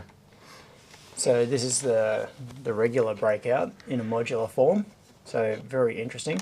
Oh, and also, Austin, I'm very interested in these little scalloped edges here. And what I'm wondering... mounting in the case. Yes. So just could you clarify, is this designed so that you can take two modules, butt them up side by side, and then have one screw between the two modules?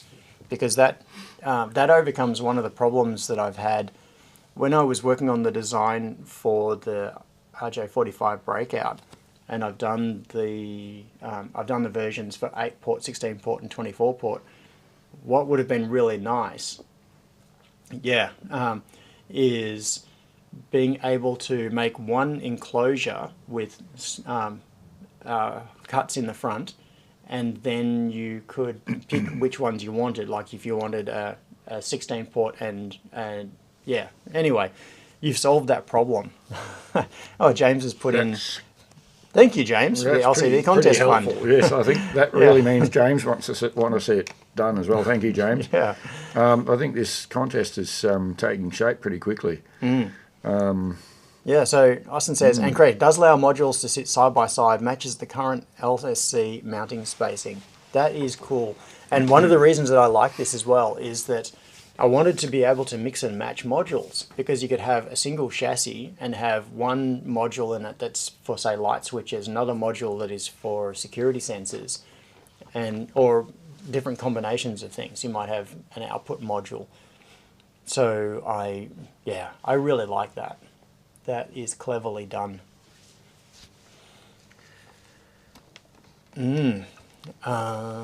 So Austin said also, plus the design eliminates lots of through-hole soldering to make it easier to PNP.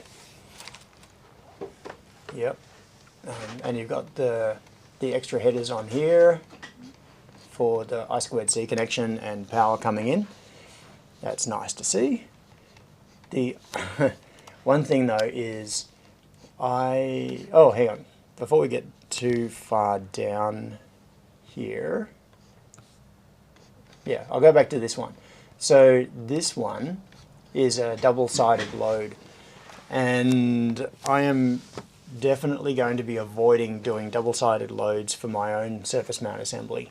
I have done it in the past using thermal set glue just on very small modules. Like I've done, I did a module a couple of years ago, which is one of those things that I thought would be really super useful and interesting, and nobody really seems to have cared about it.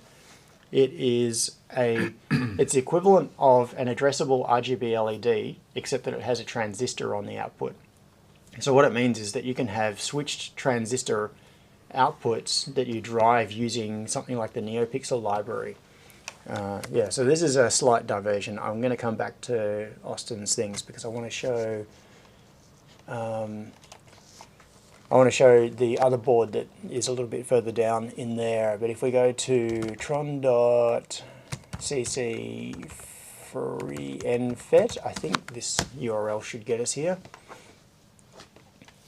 Yes, it is. Okay, so this is what got me thinking about this is that it's a double-sided load, but it's also kind of a cool thing. So this little module, you can see it's got an N MOSFET on this side of it. And what I would do when I was making these is put thermal set glue on the board and put the transistor on and flow it, and then turn the board over, put the solder paste on the other side, and then put the parts on and then put it back through the oven. So they'd actually go through the oven twice, which is not great, It really should be done in a single pass, but this was a very small module, and I was hand assembling all of these. Does So the oven focus mostly on radiant heat, or is it just general conducted heat? Or, there are a few different types. There is infrared and convection. So it usually ends up being a combination So of the two effects. kind of not very one-sided. They can do both sides at once, but gravity doesn't help very much. Yeah, and also the issue is how you support the boards in the oven. I suppose that's why. Oh no, there's pick and place machines, aren't they? Yeah. They've got all those vertical plates. Yeah. Yeah, those are the feeders. Yeah. Okay, I'm thinking cross purposes. Yeah. So on one side of the PCB, it's got this WS2811 IC. So the WS2811 is the chip that is embedded inside a WS2812 LED. So the addressable RGB LEDs have this chip inside them, but this is it broken out into, I think it was a SOP8 package. So what I did was take the LED driver chip, put it on this breakout, and on the other side of it put the transistor, which means that you can daisy chain these in exactly the same way that you daisy chain addressable RGB LEDs. You can address it with the same library, but now you can switch high current loads like 20 amps. So you could use this for big lights or something like that. And I did a three-way version of this. It's lunchtime in other parts of the world. It's 12 exactly now. So. Oh, okay. Tron.cc, let's free N FET 3. Yes, let's see if this will get us there. So this particular module, the other module was only using the first channel of the RGB driver. This is like your 24-port thing, but tiny. Yeah. It's just the same thing, but triple. Yeah, so we've got 3 addressable outputs, and it's the red channel, the green channel, and the blue channel. Henrik's got some input that might be useful, I don't know. Okay, where is that? Who's sending it I in made this Discord? product searching link. Okay, then I'll send this in Discord. Okay. Yeah, it's the sort of thing where I thought if someone wants to drive a bunch of relays and control them using a single I/O pin off a microcontroller and have them individually addressable, like have a string of relays and you want to turn off relay 17, then you can do that using the NeoPixel library and these sorts of modules. So yeah, it's one of those products that, and I know it says it's out of stock, which is why I'm not selling them right now.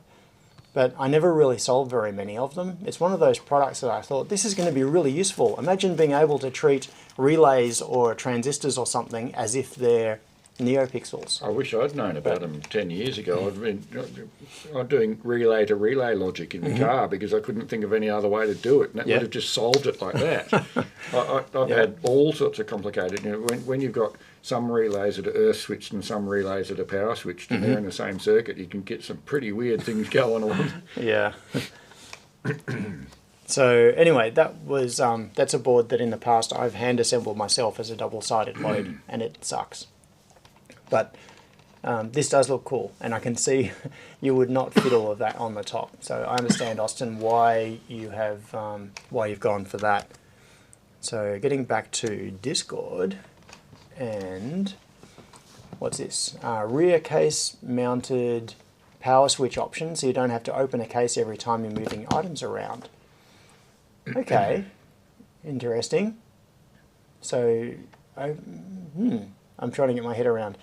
Port power switcher. So that would go on the back. Cool. And allow you to turn off power to individual modules. All right. Don't have to open a case. Is that the so thing is that the Henrik idea? was talking about? I'm not sure if that's the same. No, he hasn't posted anything. No. He said he would send it in Discord. But, of course. yeah. Sorry. Yeah. I'm losing my focus, I think. No, that's okay. That's the problem with the 2 hours plus bit. That's You right. need a sandwich. Once it gets to this point, yeah, you do need a picnic. Well, that's all right. Oh, The laughing cow is keeping brought us some- happy. I don't know what these are. Mum said, oh, take these with you. Oh, some little cheese wedge I things. imagine they're horrible processed cheese. Yeah, that'll keep us going. Unfortunately, I can't because of the Crohn's. Yeah. I'm nuts about cheese. I eat way too much of it. But I've been on a keto diet, which is actually a pretty dangerous thing for me to do, and caused me to indirectly help me have my second, quite recent, very mild heart attack. Because it's too much for the body to handle to suddenly basically have no sugar. You've got to have some complex carbohydrates. But the thing is, you can replace carbohydrates with fat. Yeah. If you're doing the right things. But yeah, I was doing the wrong things, and so I got quite unwell with that. Oh dear. I thought I'd muted that. Okay, so Austin has just explained the dip switch. I better go check that. Yeah, no worries. The dip switch next to terminal blocks turns power on and off per RJ45, or you can use the extension boards.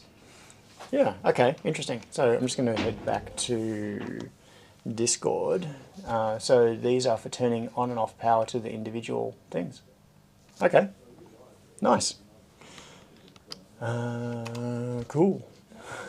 I love it that that so many other people now are actively doing boards for this system, because you're coming up with ideas and things that I would never have thought of. And the best ideas are the ones I get to steal from other people. Okay, let's have a look at the link that that Henrik sent. What is this one? WS28. Okay. What is this link? Just wanted to open it before switching to it. So the view on this one, this is an easy EDA, and it is, okay, yeah, it's transistors being controlled by a WS2811. Right, cool. Now the Looks rings like switched off. Sorry about that interruption. Ah, that's all right. So this is basically doing the same thing. It's essentially the same as that module that I just posted about. So what was the other link? So just about in parallel. Yeah, and I'm WS2811 Steve now, I think. hanging over my shoulder. Breathing on you. At least Steve doesn't breathe. So same sort of thing. All right, so it looks like someone else has had the same idea. Yeah, there is version 1.0 PCB and version 1.1 PCB. Yes, cool. Is that you, Henrik? Oh, Ostrov, it is. I think. Yeah, it doesn't stay on. So, yes, drawn by Ostrov123i. Velcro. So, Henrik Ostrov has done this. So, that is cool. You had the same idea I did. Oh, UT61E. I've been wanting to touch this. Oh, the legendary Wi-Fi enabled multimeter. Can we have a quick review of this? Or do you feel like that, or is it too much of a Steve squirrel? Yeah, it's just not. I really enjoyed that particular thing, and I've always wanted to touch it. Yeah, well, you can. You can. Maybe what we'll do is have a look at that after the stream. No. So we should probably wrap up the stream. It's it's gone on for. It's over 2 hours now. Yeah. Aaron. Oh, Aaron made it on. Right at the Aaron. end. Did people respond to my suggestions that it goes longer or not this time, and perhaps yeah, I didn't see any comments, so I often people end are up just going along. unfazed. Yeah, I'm feeling kind of zonked. Yeah, well, there's a bit of a load. All right. James said it would be a good video idea for the regular channel on the Wi-Fi enabled meter. Yeah, absolutely. There should be a standalone video that goes through what it is and how it works and that sort of thing. it's at the moment all of the information about that is spread throughout a whole series of live streams that go on for hours and hours, and there is no concise place to look up information about it. I really should do a video about those. Okay, well, I think we're going to go. My throat is starting to hurt. We've burned him out, guys. Yeah, burned me out. And For my inane questions. not at all. And so, future topics. I do want to do an IoT access point assembly thing. And I want to also talk more about neurodivergence, because I think that is a really useful topic. It's interesting, but it's also useful, because it seems that so many of us who work in tech have tendencies that make our brains work not quite the same as everybody else. The vast majority of people on this, the general people that come along here would have some kind of ND tangent, and would appreciate where we're all coming from. That's probably largely why they hang around. I mean, there would be people that come through and don't come back because they don't get what they expect. They're probably normal people, which we don't want here anyway. Keep the normies out. Normal is such a horrible word. It's like accident. Don't use it. Yeah. I was saying it facetiously. Normies, I like that. Okay. Yes, Aaron, the new space is looking awesome. It is really changing dramatically, and I need to... Also, the other thing, okay, one quick update. A couple of days ago, I finally managed to get the Wi-Fi streaming from my head-mounted camera working, which means... It's not working right now, but which means that once I'm going to add this to the capture in OBS, which means hopefully in the next stream or two, I'm going to be able to put on a head-mounted camera and just walk around and show you stuff. Cyborg tactics. Yeah. Oh, mate, that's pretty cool. How long does the battery last in that? About an hour and a half, something like that. Yeah, so you wouldn't want to use it for the whole stream, but it would No. stay linked. Yeah. And I suppose when you're not actually using it all the time, it'll probably last even longer. Yeah. Is that general? Yeah, that's general. Oh, right. Yeah. No, I'm not going to do a quick progress tour now, Mad Techie. I don't really have... I don't have the camera set up for it. Let me tell you that having had the quick walk around, having seen the place on the camera, it is pretty much how it has been for weeks. Yes, there's progress, but there's not enough to justify, as he says, going around and making the effort. There's not much to see. It's much as it has been. The most of the progress I've seen is in here, which you can see. Yeah. And to answer, that ties into a question from earlier. Am I working from here now? Yes, I am. So it has now been 2 weeks that this has been my everyday location. The place feels workable and it feels like kind of home for John. Yeah. It makes sense now. I mean, I've been part of John's lab for nearly 30 years. I remember cycling up the mountain and playing with weird bits and pieces and being freaked out by what he'd done to poor little old Macintoshes. Yeah. And so, yeah, I've seen the whole progress from a crazy high school nerd that did weird things with stuff to, I don't know, you're not really much different now. No. You're just a bit older. Just not high school anymore. Yeah. I don't know, I reckon we're still being schooled. But yeah, the moment you stop being schooled is the moment you stop really living, isn't it? I think, yeah, that's the gist of this. It's probably why I came here, I think, because it's an interesting process. Yeah. Autistic Millionaire channel is on topic for the Neuro. Thank you, Andrew. Yes. Thanks, Andrew. And Sion's happy. Yeah, well, Sion has been doing major construction work. There was a picture posted. I'll have to come visit you sometime, Sion, if that's all right. Yeah, there was a picture posted of a wall. Where is he? Or is that not built. public? I'm not. Well, Well, I know, afterwards, yes, but that's good. yeah, It's up to Sion to tell me if he wants, yes. I won't overstep there and reveal. More facial hair than height. Imagine he could have worn a beard at school. That would have been cool. Thank you, so Sion. he's in Moorabbin. Yeah. Yeah, yeah. I suspected you were. I mean, you used to live down that way, as did I. But yeah, a lot's changed for me. I've lived in all parts of Australia, just about. I'm a bit of a traveller. Yeah. So Aaron asked, is IoT access point potentially in the next stream? Yes, it is. Work on that. Make Yes. some effort and see if you can get that going. Yeah, I've got the boards, I've got the parts. Maybe the head cams is another week away, but Yeah. probably a bit fiddly. Yeah. In order to do that, what I really need to be able to do an on-stream assembly session is get the overhead camera mounted, because I already have the microscope set up. I can run the microscope now through the stream, but I need the overhead camera as well so that I can have stuff out on the bench and show you. I don't know, this is probably my self-confidence speaking, but I don't know if people enjoyed my presence, but because I've got a lot of storage that I need to get rid of in Seaford, and I live in Ballarat, it's a fair trek.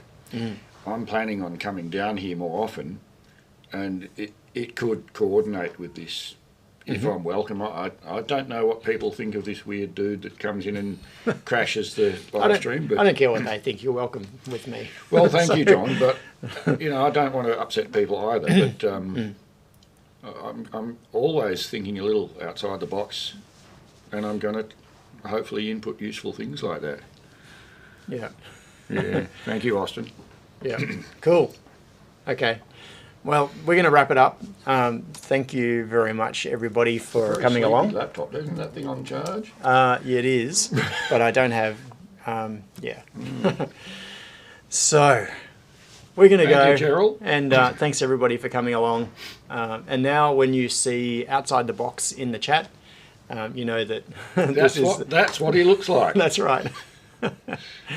Yes. I'm trying to look a bit like that, but I don't think deliberately. It's just, I don't know, we think in a similar way, perhaps. Could be. Get the party Poppers running again. Yes, Party I know. poppers. Yes. For my birthday a couple of years ago, I set up the party poppers. This is before I was on watching a live stream. Yeah, I built a device which had a whole lot of party poppers mounted on it with a Raspberry Pi, and people in the chat could trigger them. And Are they pre-Steve?